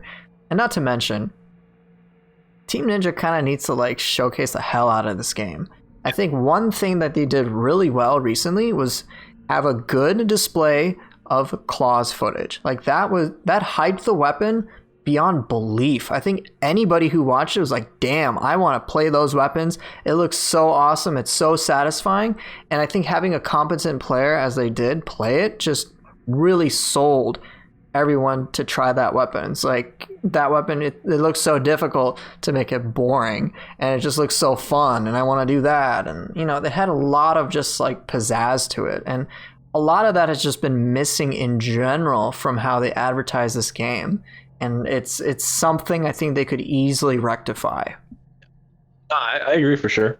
I think one of the things they could do for the new player experience is just lock players in a room with like a super gaki, just vomits out yokai puddles everywhere, and you can't stand not in a yokai puddle, so you have to ki pulse, otherwise you can't recover ki. That'd be great. Sounds like my nightmare. Thanks. You killed me at Gaki, man. Fuck Gakis. Delete that enemy, man. No, but like, I don't know. I really don't know. Maybe little challenges, like tutorial type challenges. Like you said, we could even go with the absolutely nightmarish Gaki that constantly spits out yokai puddles, or dwellers that constantly do that, just to kind of encourage players to feel the need to do it and to even want to do it. Or your key recovery is going to be, or maybe here's an example. They're going to try to teach you the benefits of Flux and Flux 2 or whatever. And it's like, okay, your objective is you're not going to have any key recovery whatsoever, but you need to kill this enemy by doing attacks and using Flux. Like, it could just be something like that, that you find yourself in that position. Oh, all right. Like in the future, you come up a situation where you are really dangerously low on ki, but you can use Flux to make it so that you can prolong combat even further, or make it timed or something. I don't know. But just some like challenge that mirrors a situation you may come across, so that when you come across a situation again, you can use it. I just think that would help in terms of incentivizing trying out these things, or like dodge key pulsing, just some like helpful key management tools or anima management tools, just like little things like that I think would help. Just like little dojo like challenges or scenarios and stuff that you can complete for bonuses. That'd be really, yeah, that could. Right. I think like actual dojo missions, because what are the dojo missions to players right now? They're pretty much just seen as necessary to complete so you can unlock more skills and do more things. Not because the dojo missions actually teach anything. I mean, the Mystic Art missions with all the dojo masters, it's just like a pain in the ass. You do it once, you basically never do it again. Yep. Like, that's it. You're like, great, I got Mystic Arts unlocked, and I got 2 samurai locks or weapon locks or whatever, and that's it. I don't care for the bosses. They don't really teach me anything, and they're bullshit, so why am I going to do it again? Do the dojo missions themselves really teach that much? In my opinion, not really. Sometimes the information that you need from them is pretty much way too late, and they're just not spaced out well. I think like if you're going to do training stuff, it should be right away, because it's just, they're training stuff. You need to be trained. Train me right away. Don't train me like 2 main missions later. Like, what's the use of learning how to ready Onmyo Magic when I've already had to have learned it in the first place by that point? Like, that's exactly what I was going to say. Like, they don't even give you the tutorials for Onmyo and Ninjutsu until Region 2, where you've already gotten the hair locks from the Yasunokami mission and from the Enenra mission. Like, I don't know, it's just, the pacing of stuff is very strange. It's pretty bad, straight up. Like, I think as soon as you get your first mage lock or mage point, they should absolutely be like, hey, you've got a mage point. You can use it to unlock a skill. Okay, you got the skill. Here's what you can do. Here's how you can use the skill. You know, it's just something like that. It's so simple. Do we say that, and yet, you know, there's a ton of information in like the Amrita memories and that kind of stuff that people just don't bother to look at either. So it's like, that is true, but I agree, and sometimes I'll refer to that information. But even then, sometimes the information can be very confusing and conflicting to read. Like, yeah. I've joked about this. Like, if you want to know. So with the curse mechanic introduced into the game, in which enemies are basically more resilient when they have it on, there are 2 conflicting sources of information. If you look at the effect icon list, it'll tell you what I believe is accurate, which is basically burst counters will dispel it, but grapples and final blows will dispel it for a longer period of time. which makes sense. But then there's other things like when you die and it has all the helpful tips, it'll say the opposite. It'll say burst counters will do it for the longest. I'm like, which one is it? Yeah. And that's type of stuff does not help when you can't really rely on even the game to tell you what's true. So having that in conjunction with an inundation of just information from Amrita memories is problematic. I think if it's something you want to look back to, I think the Amrita memories are great.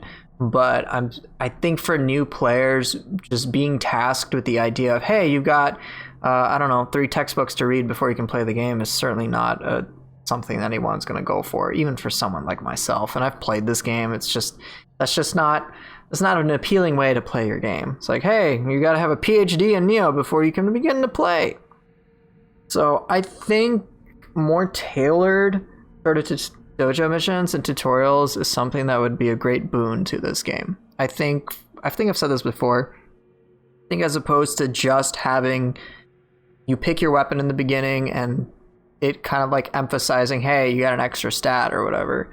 I think they should let you play around with the weapon before you commit to really playing with it in the mid game. So if you say, let's say you pick the hatchets and you pick the Phantom Guardian Spirit type, then they should have a mission, a tutorial mission that is tailored to that choice so that you can really kind of dabble with each of these things and kind of get your feet wet before you go full on into the game. And not to mention, give some starting skills to each of the weapons, because it's like just playing with the base moveset kind of sucks, and that's not really what Nioh's about. Like, it's not just, hey, just spam high stance strongs or low stance lights. It's like, well, you use skills and you're going to want to know how to use those skills. You're going to want to get familiar with it. And I think those are some concrete things I feel would really benefit the new player experience. I don't know what your take is on that, but I'd like to hear that. I think that's a really good idea. Like, I hadn't really thought of it too much, and it's been a while since I've considered myself a new player at Nioh. So, yeah, I really like the idea of more tailored missions, just to kind of like incentivize players to actually specifically learn stuff. It's just, I don't know. I genuinely think it's just like a fundamental issue with Nioh, just because of how much stuff there is going on. Like, you either have to severely restrict players early on, in which case, if you're not doing it for the first time, I'm sure that gets very tedious and annoying. But if you are doing it for the first time, the way it is right now, it's definitely overwhelming, and it's I don't fault anybody for missing or skipping information with the way stuff currently is. I think one thing I'll talk about, kind of to continue that train of thought. So in the last chance trial, the second beta, third demo, whatever, they actually gave you a bunch of starting skills. So I was really happy with that. I'm like, oh sweet, I don't have to grind all these abilities. I can kind of just mess around with stuff, and it felt really good. It's like, okay, my starting weapon choice kind of matters, and I get to really play around with stuff. And I really hoped that would have carried into the main game, but it didn't. And so that really kind of ticked me off. And then the whole like, hey, I got to wait to use certain abilities until I do dojo missions, that thing was also annoying. Like, I understand the idea behind it. It's like they want players to slowly get a grip on the basics of the weapon and then branch out into more skills as they progress through. But it doesn't necessarily happen that way. It's like players can very easily get into that kind of like comfortable groove and then just not branch out. Why change what's not, broken or whatever? Yeah, like, if it ain't broke, right? Yeah. So it's like, on one hand, you don't want to overwhelm players, but if you make it too comfortable, then it's difficult to incentivize change. It's like, I don't know. It's just, I'm not a game designer.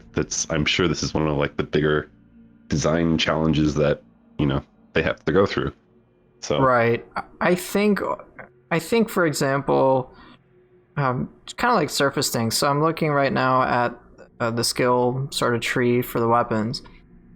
Other games that have used like skill trees, you pick an ability, you pick a node or whatever, and then it like unlocks different options, right?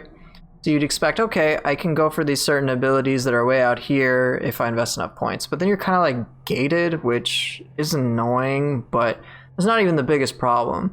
It's how that not only are you gated from getting abilities in kind of an intuitive way, but you pretty much are required to get things that are fairly suboptimal early on for players to play. I'll go back to, let's go to the Switchglaive instead of the Tonfa. So the Switchglaive is all about changing your stances fluidly from one to the next. So you've got the 3 switch stance abilities, and that is the main appeal to the Switchglaive. All right, literally that's it. But you can't dabble with it until you do the first Dojo mission, which you cannot do until you beat a couple of, I think at least the first or second main mission. So it's like, really? I can't play the main reason. I can't play the Switchglaive for the entire reason that it exists. Like, that's just, in my opinion, that's just bad. So then in order to actually use the Switchglaive, you have to kind of get, for most players, you have to get comfortable with just like sitting in mid stance or high stance and like, you know, getting a bit of damage in and then backing off, and then getting a bit of damage in and backing off. If you don't have that baseline just comfort with the mechanics and like swapping stances and that kind of stuff, like that's just how you play. So it's like the way it's set up, I feel like it drives players into that groove like right away. And it's like, then the question is, okay, well, now how do we get them out of it? It's like, well, why put them in that position to begin with? But I don't know how to avoid it. It's like, right. That's why I think, like, for example, one concrete thing I feel they could do is just not necessarily rework, but just change the positions of where certain abilities starting out are, or at least lessen the requirements to get certain abilities. Like, I see zero reason for the Switchglaive's key abilities, which define it as a weapon, to be locked off until you do the first Dojo mission, which you can't do until you do the first main mission. Like, make that sooner. Right? Like, just let me be able to switch stances and actually switch with the Switchglaive as soon as I can. Like, I should be able to do that from the get-go. Like, that's so core to its identity, and having that being locked off is just really bad. And I also think that in general, when it comes to how the skill tree has skills kind of distributed, in my mind, what would make the most intuitive sense is to have the easier kind of bread and butter abilities towards the center. Like, you kind of like, okay, this is what you're going to rely on most of the time. And then kind of have your harder or more niche abilities towards the outside, or more powerful things on the outside. Like, for example, I'm okay with, say, I'm okay with abilities. Let's go with the dual swords. I'm kind of okay with things like God of Wind 3 being kind of far out. All right. Like, it is kind of the bread and butter ability, but they start you at the very least with, hey, you can get God of Wind 1 right away, and then you can get God of Wind 2 eventually. And then God of Wind 3 is a further upgrade. And then for whatever reason, Moonshadow is all the way out. Right? That's okay. Not ideal, but okay. I'm pretty happy with how they have Sign of the Cross from the get-go. You know, just like, they have a couple of simple things. But then I think you look at weapons like the sword, and what are some of the things you can... Actually, let's not look at the sword. What's a weapon I think highlights it? Sorry to interrupt you, but I just had the idea, like, if you piggyback on what you were talking about like little mini dojo challenges, what if the reward for the dojo challenges were skill unlocks, and the actual challenge itself directly related to the function of the skill that you were unlocking? That's a good idea, because then you'd understand how to use that ability. Then you've unlocked it permanently. That could be a worthy idea as well for your dojo mission, or something like that. Like imagine, like, you know, unlocking sword key for sword, you have to deplete you have to guard break an enemy with sword key or something like that X number of times, and that's the right.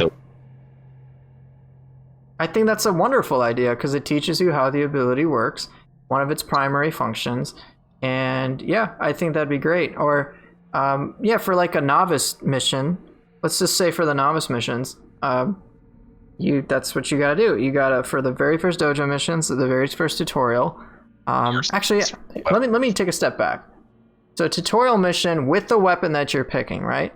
In order to in order to complete it, you have to work with the starting circle of abilities. So as you said, sword key. You've got to learn how to use sword key. And then once you pass that, you unlock it, you know how to use it.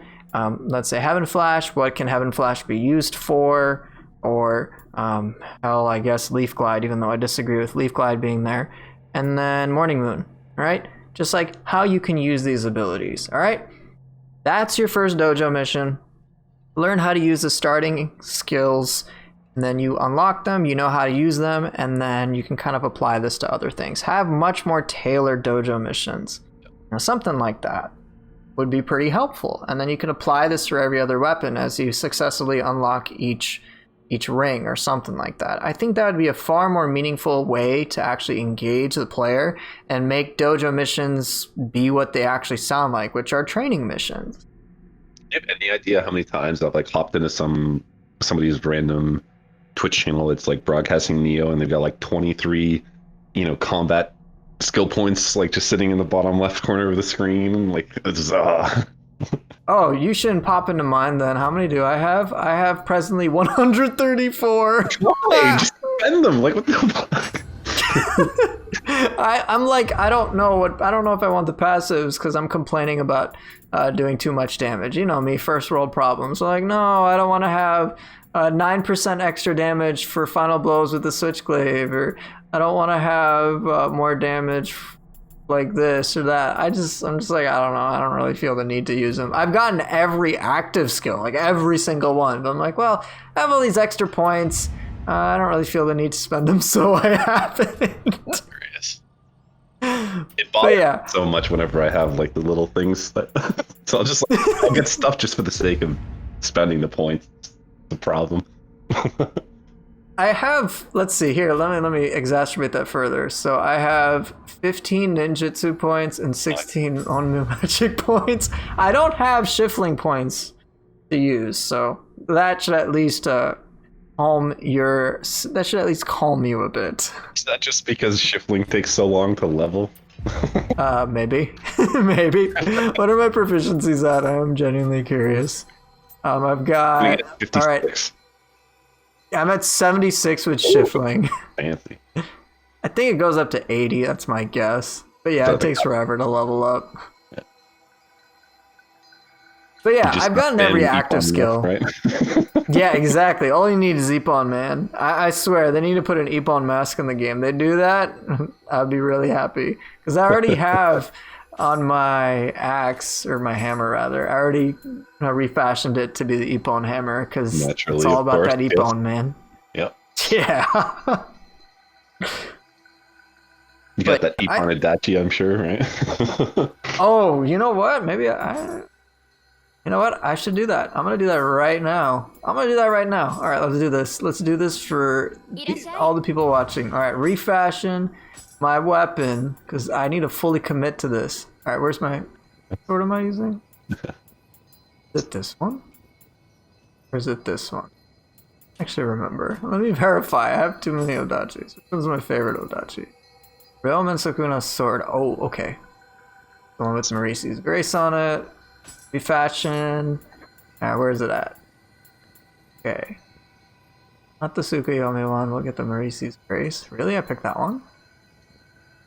Oh, okay, whatever. Refashion it to Ippon Datero's Odachi. Alright, it is done. I have fully committed to it. Thank you. That's my contribution. That's like... Thank you. My crowning achievement. Perfect. That is your crowning achievement. You're making me embrace the Ippon even further than I have. But yeah. So back to the major point. I think we've certainly come up with some interesting ideas. I just don't know if it's something that Team Ninja has on the horizon. I think if they dealt with this, it probably would be in time for the PC edition, which again is not confirmed, but I think they will go that route, and I think that's maybe when they do the rework, but it's certainly something I think needs to be addressed because it's such a huge hindrance to people's perception of the game, which does kind of encourage players to get kind of sucked into almost one-dimensional thinking, as it did for me in how I saw the game. It helps to see the benefits of playing a certain way, especially when that way is shown to be really exciting. And I think the claws montage did an excellent job of that.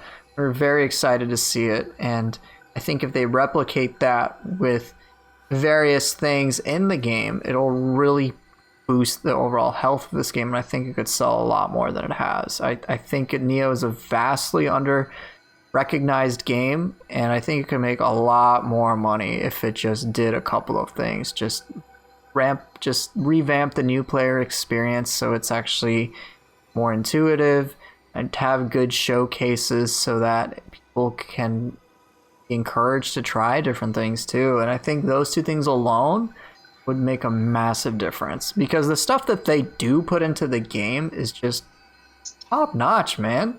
It's so good.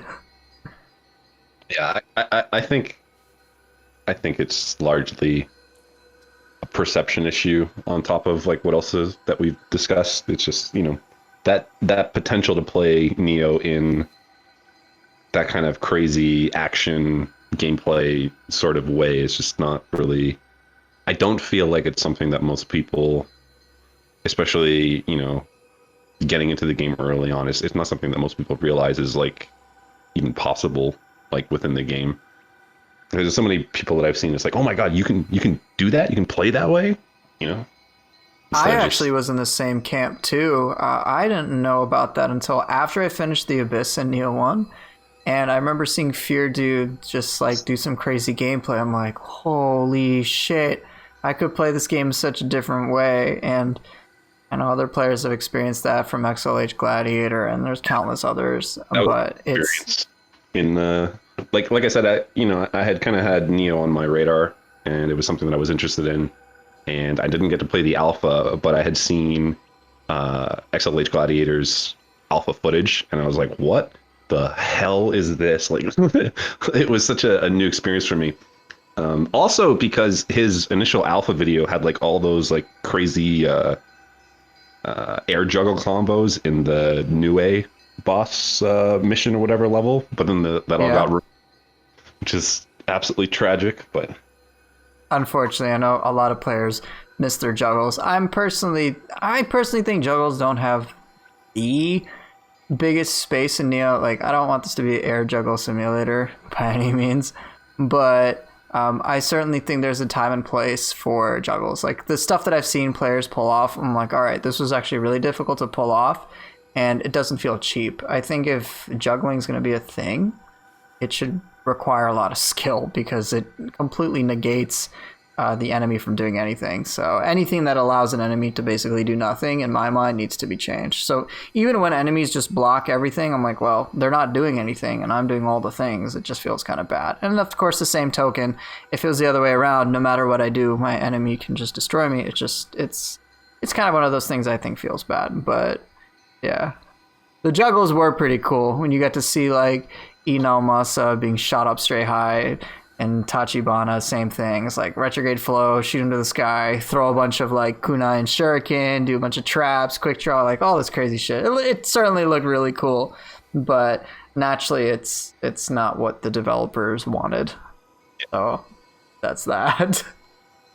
Someday. But you can do a Zuna drop pseudo juggles now. I've seen quite a lot of variations with that. Well, for those of you who don't know, if you use a Zuna drop, you can actually cancel it with a variety of different ways, like use a yokai skill or use a burst counter, and then it'll prevent you from locking into the Zuna drop animation, and then you can kind of do some subsequent attacks. One of the more popular variations I've seen has been Zuna drop, cancel that with the Aberrant Soldier, so you shoot them in the air, and then you can do a couple of attacks and whatnot, and then eventually they'll fall to the ground. But it's been pretty cool to see that application.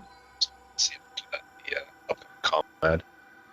I'm sure clips like that. Yeah, I've got quite a lot of clips like that in the 11th combo mod. I'm like, whew, these juggles look pretty good, and they don't look cheap either. That's pretty fun. Yeah. Your mic cut out this time? No, I'm thinking about what else to talk about, what else we could discuss. Anything? I mean, there's always me complaining. I got that for hours. Yeah. This salt mine does not end, something like that, right?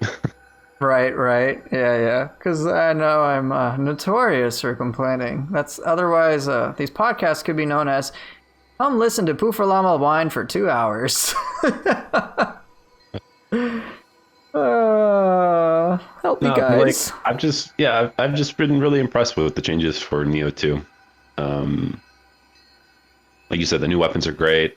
The adjustments to just mechanics from the first game and just refinements that they've made are really good. And just all the new shit that they gave in DLC 2, it's like the third DLC cannot come soon enough, as far as I'm concerned. But I agree. We're getting new information, I think, on November 13th. I it'll don't know be if a that means DLC 3 or if it'll it's be an something else. announcement. It'll be an announcement announcing the release date of the 1.17 patch notes in English. That's what it'll be. You know, oh man, that hurts how accurate that is. They'll say, yeah, patch 1.17, the English translation notes will be available in 2024. Exactly. Yay! I guess, let's see. Maybe I'll ask some questions that can help jog some conversation. What's the most enjoyable part about the DLC release for you? DLC 2. What do you like the most about it?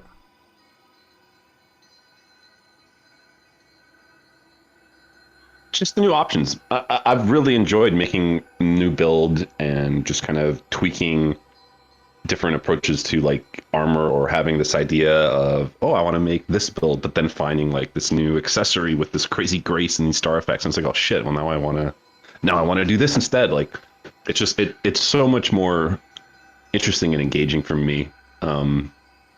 Just the choices that we have. But as far as like gameplay and stuff is concerned, I don't feel like Way of the Wise is too different.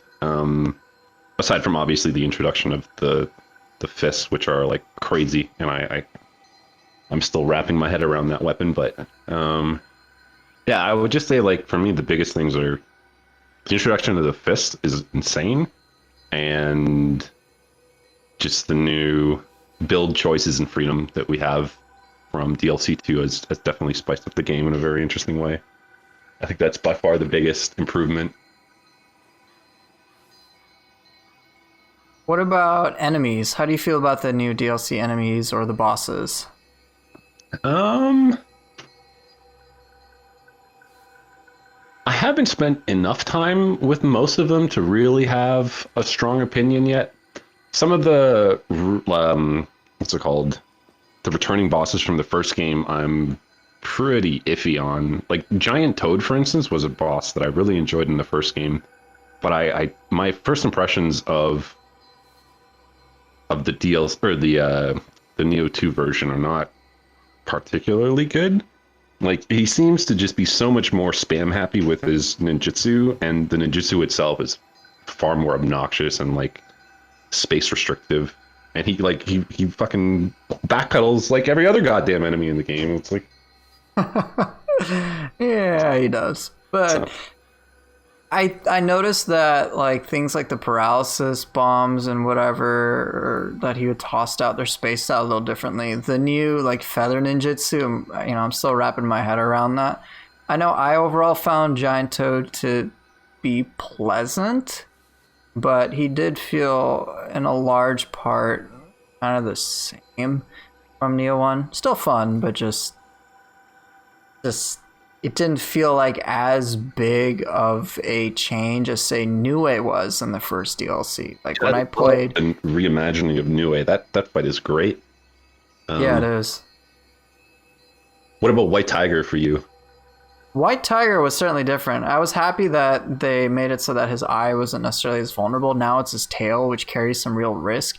Yeah. He's a pretty crazy boss. Like, he does do his usual backpedaling thing, but it seems like he's far more aggressive. The verdict's still out for me on White Tiger, mostly because, like yourself, I haven't really spent the most time with the DLC. Like, I haven't even hit the DLC 1 on Dream of the Wise yet, so Yeah, I can't imagine what it's going to be like on 2. I haven't really DLC 2. I haven't really played too much of Wise in general. Like I'm still, I haven't even unlocked Region 4 yet, so that puts that into perspective. But One thing I will say when it comes to the difficulty jump in terms of just like scaling when it comes to weapons, I've found that transitioning from strong to demon was more challenging from an RPG perspective than going from demon to wise has been. I think just in terms of perhaps base damage and whatnot, or just how weapons scale, I feel like the weapons that I just find normally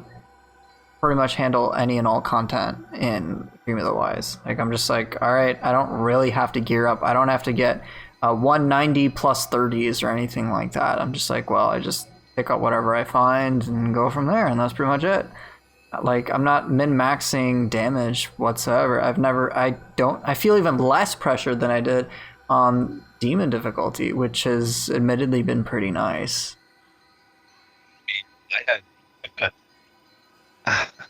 I had comfortably been playing with level 1 weapons like up until probably region 2.5 of Dream of the Wise. So like, I don't know. I haven't really had too much of an issue with my damage output. It's just the damage that I receive in most cases. So, you know. But I've also been playing with like the stones. Like I typically sit on like +6 or whatever. That might be why.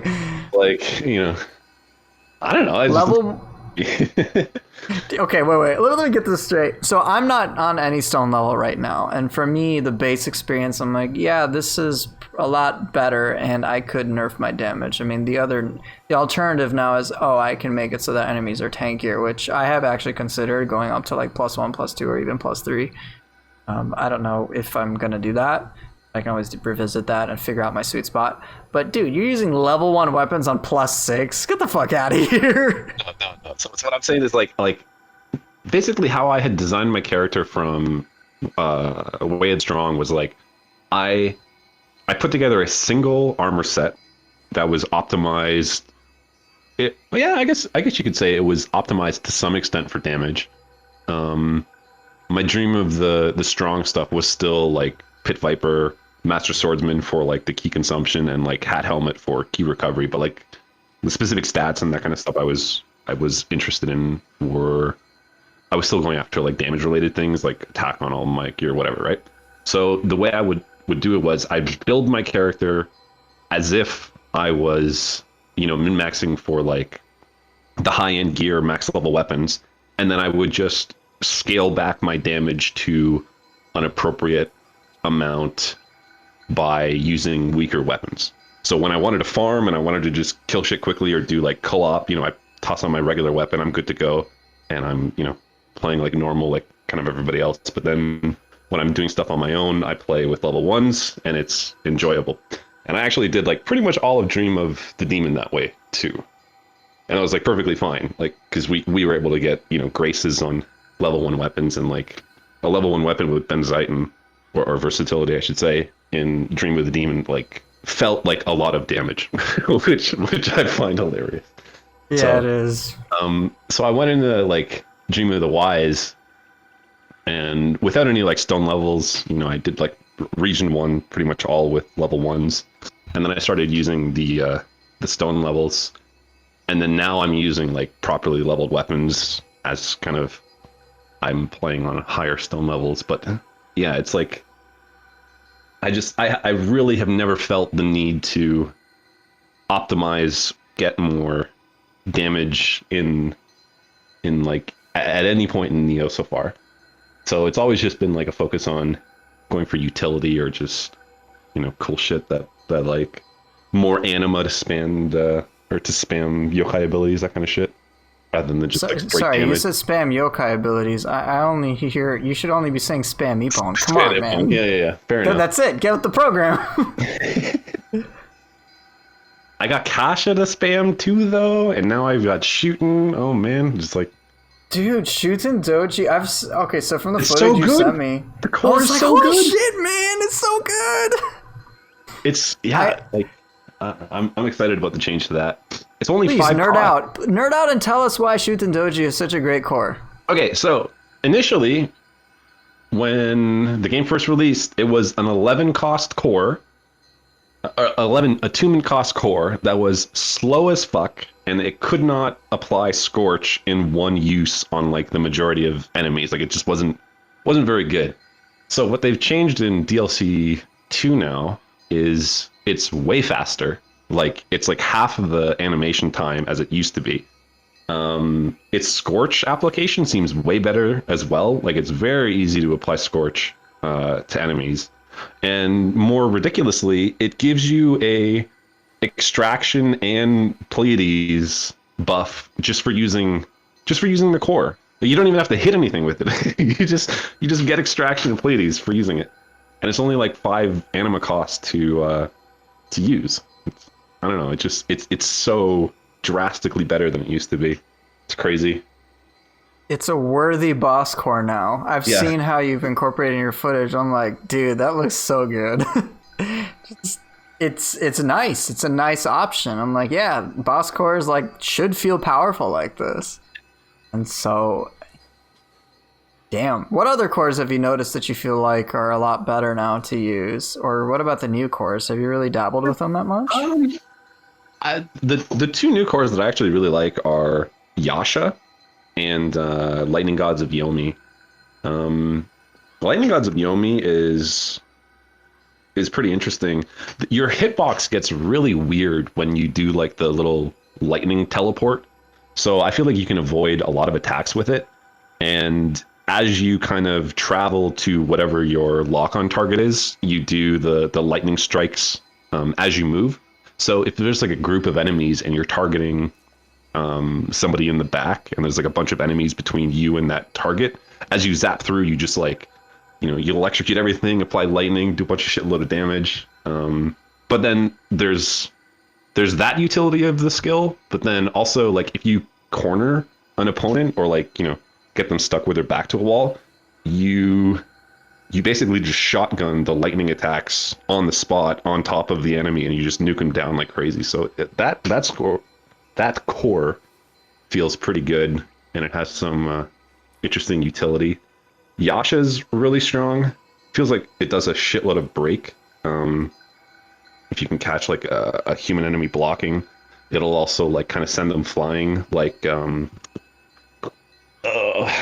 no, I can't remember the name. What is that? Gozuki? No. What is the axe move that charges forward while blocking? The hold X or X while blocking. Are you talking about Roar or Stone Mallet? I think Roar. And you know how like Roar at the end, it'll like knock enemies back on their feet, and then if you hit them again, it like flattens them? Kind of, yeah. You know what I'm talking about? Well, anyways, Yasha does the same thing if it breaks key. But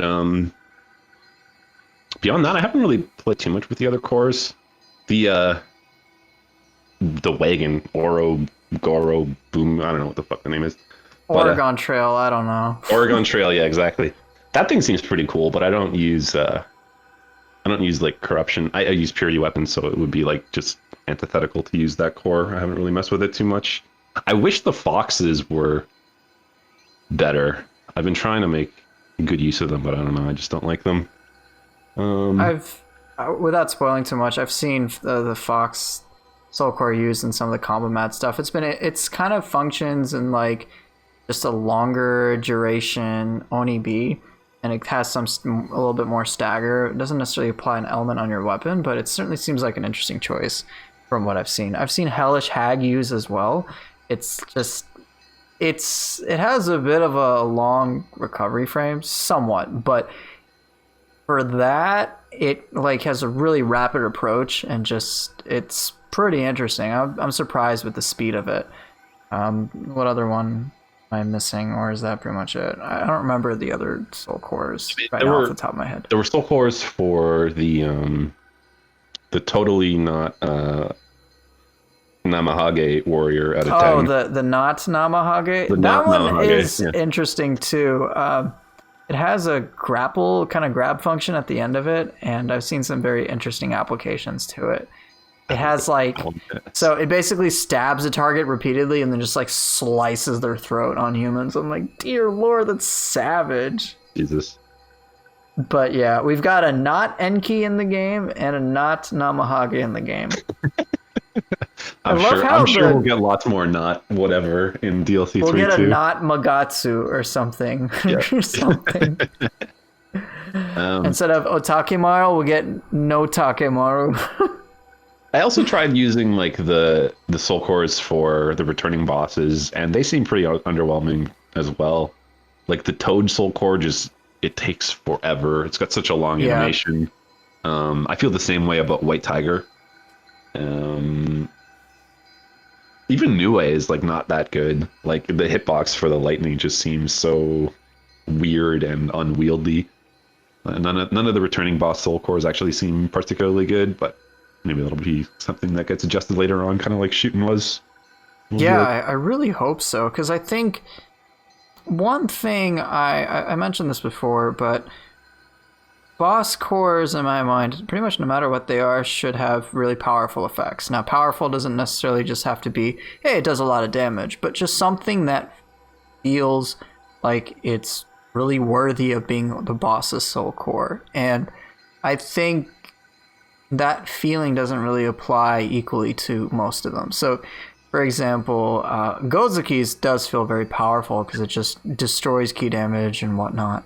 Mezugi's is alright. It has a large sweep, but aside from that, it's like, well, some of the functions that it does, like the stagger, are easily done by other things, and it just takes a while. Akasha does feel like a boss soul core.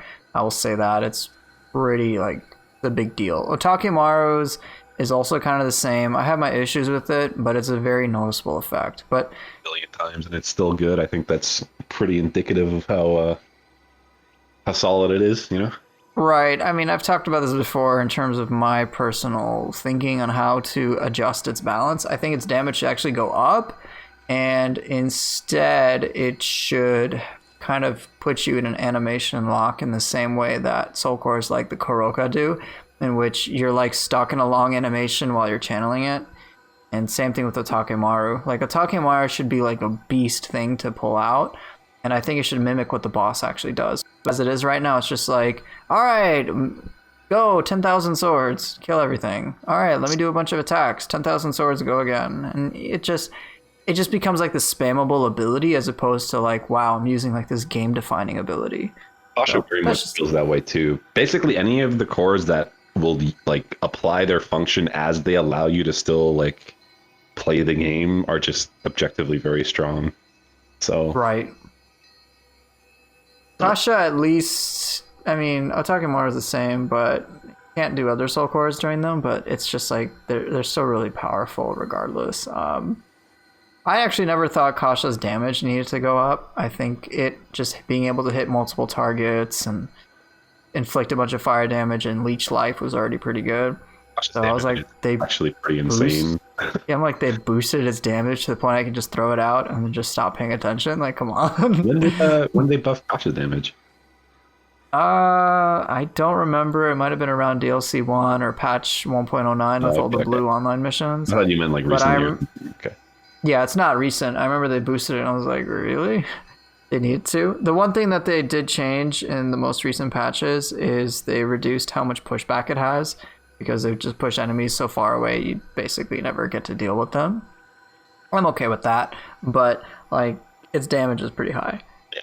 Let's see, like, other boss cores I just think can sometimes just feel underwhelming, and I think just the power factor, the wow factor is missing from them.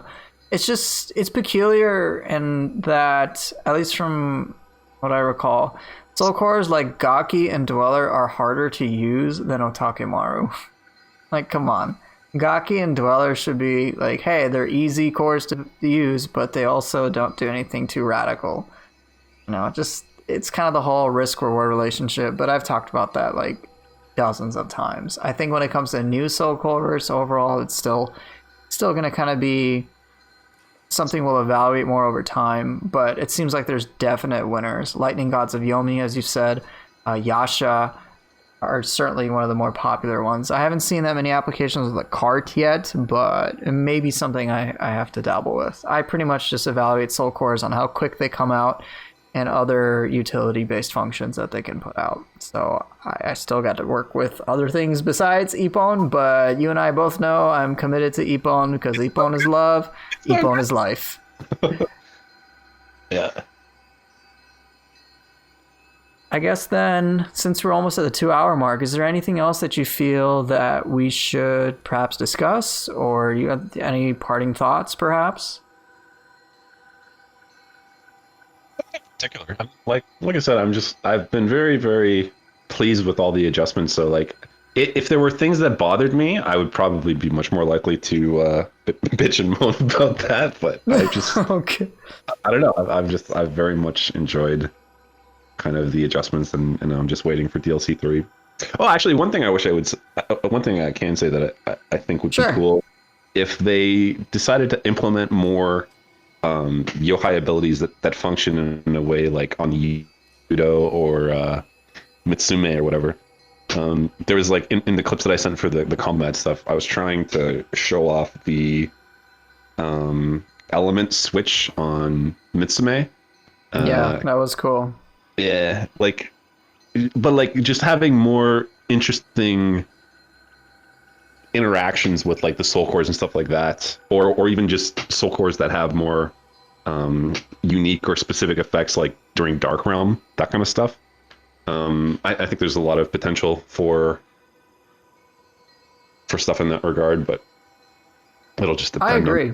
I totally agree. I think I've mentioned this many times, but I'll still say it again. I think one of the most interesting and one of the more powerful cores that I like to use is the Magatsu Warrior, because there's 2 different versions you can toss out. You got the 6 anima version, the 9 anima version, and they function differently. One's very high risk and it's high reward as well. And it also costs a lot of anima, but it's something that if you pull off, it feels great to use. And then soul cores like Norikabe have 3 different stages. And so there's like this flexibility that's involved in there. Cores like the Mitsume or the Onyudo change elements depending on your guardian spirit type. So you can, as I've seen in your footage, you can get like the water version or a purity version. And now with corruption-based guardian spirits, now you can have a corrupted version of them too. So having that sort of flexibility is exciting. Soul cores like Wheel Monk and Waira or even Onyudo and whatnot, that I think Onyudo works this way, I'm not sure, but I know at least Wheel Monk and Waira are channeled, and you can basically keep them up for quite a while and kind of decide when you want them to end. So I like having that flexibility. I like having that interactivity with my soul cores, as opposed to I push a button, something happens. Like if it's going to be appropriate in certain scenarios, like with the Enki or the Ippon, where it's like, well, it's just one simple thing. But I definitely really like having the flexible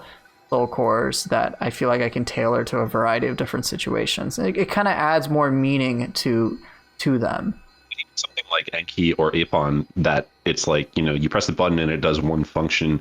That action has multiple uses. Like, you can use Epon as an evade for ground effects or like stomps or, like sweeps, that kind of stuff. And just having that utility it just makes it fundamentally more interesting than, Otakamaru or whatever, right?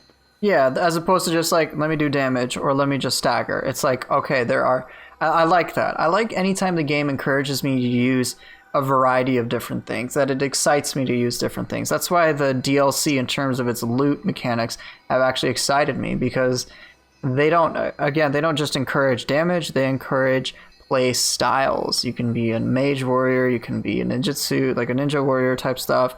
You can focus all on a certain element. You can mix and match things to create, basically make your own build. And that sort of encouragement is exactly what I hope continues. So I don't know what's going to happen with DLC 3, but if they keep up the general trend, I'm sure it'll be an amazing package. I mean, I've been very pleased overall so far, and I do hope it continues. Nothing but high hopes from me, so. Yeah, nothing but high hopes. Yeah, that's pretty much it. That was a pretty good discussion. There's pretty good discussion, yeah. You don't have to worry about your lack of strong opinions. You're totally fine, man. I don't know. Remember, kids, you don't have to be a loudmouth to be recognizable, okay? Perfect. That's all I can ask for. And I used to be a loudmouth though in Souls. I think I just learned my lesson. That's just what that's what it was. Well, I haven't learned my lesson, which is why I'm doing these podcasts. 2 hours of me ranting and bitching about things nobody else cares about. Nonsense. But seriously. It's super entertaining, I'm sure. Don't worry. Oh, I'm sure you guys think I need therapy. I play Nioh way too much, right? Right? I think we're all in that boat. We're all in that boat. That's why we do podcasts. We talk about a video game. Yeah, grown-ass adults talking about a video game and its issues. I'm sure the devs themselves are like, yeah, that's great, man. That's great. That's exactly kind of how I picture that whole like thing. That's how I picture that whole thing with like From Software too, but yeah. It's like, oh, you guys have a Nerd Out Nioh 2 Maths channel where you analyze every little detail. I'm like, that's cute. That's cute. Yeah. That's real cute. Oh, yeah. You're obsessing over little tech? Cool. Yeah, we designed it. Yeah, it's like, oh, okay. We're like, all right, well, whatever. Have fun with it, man. Yeah. But seriously, thank you so much for being on this podcast. It's been a pleasure. Yeah, and you guys don't know, I think I said this, Frosty does stream on Twitch, so twitch.tv/rb/ no, twitch.tv/rbFrosty. There we go. I will, of course, link it in the description. Do check him out. He streams a variety of things. He does stream Nioh. I know you've streamed Monster Hunter World. What are you streaming recently by chance? Yeah, recently it's just mostly been Nioh and like a little bit of Monster Hunter World. That's pretty much it. All right, and then have you been playing Ghost of Tsushima Legends or anything like that? Is that of any interest to you? So I actually got Ghost and I played a little bit of it, and then the Nioh stuff came out, and then I jumped on the Nioh bandwagon, and I just kind of haven't returned to Ghost. At this point, I'm probably just going to wait until PlayStation 5, and I'll just play it with like much better graphical fidelity, because like I currently have the Generation 1 like White Destiny PlayStation 4. It's like a fucking jet engine. Wow. No wonder you said it sounds like an airplane. It's a jet engine. It's like a turbine in the background. It's ridiculous. Yeah, man, Boeing should hire you, man. He's like, hey, I got a jet engine. It's like, hey, Frosty, what are you doing? Oh, just doing some aerodynamic testing in my wind tunnel. Frosty in his part-time is an aeronautical engineer. He designs things to function in the winter, hence the name Frosty. I'm a rocket scientist. There it is. Exactly. But seriously, thank you once again for being on this podcast. It's been a pleasure. And for those of you who are listening or watching, do check him out on Twitch. I'll link it. He's a pleasure to watch. And he's a chill guy. Pun absolutely fucking intended. Perfect. Yep. Any last words before we sign off? No, this was fun. I appreciate it. We'll have to do it again, maybe after DLC 3. Yep, for sure. Hey, bye-bye. Well, that's it for the podcast. He's gone. See you later. Fuck him. Fuck me. We'll see you guys later. Take care and have a great night.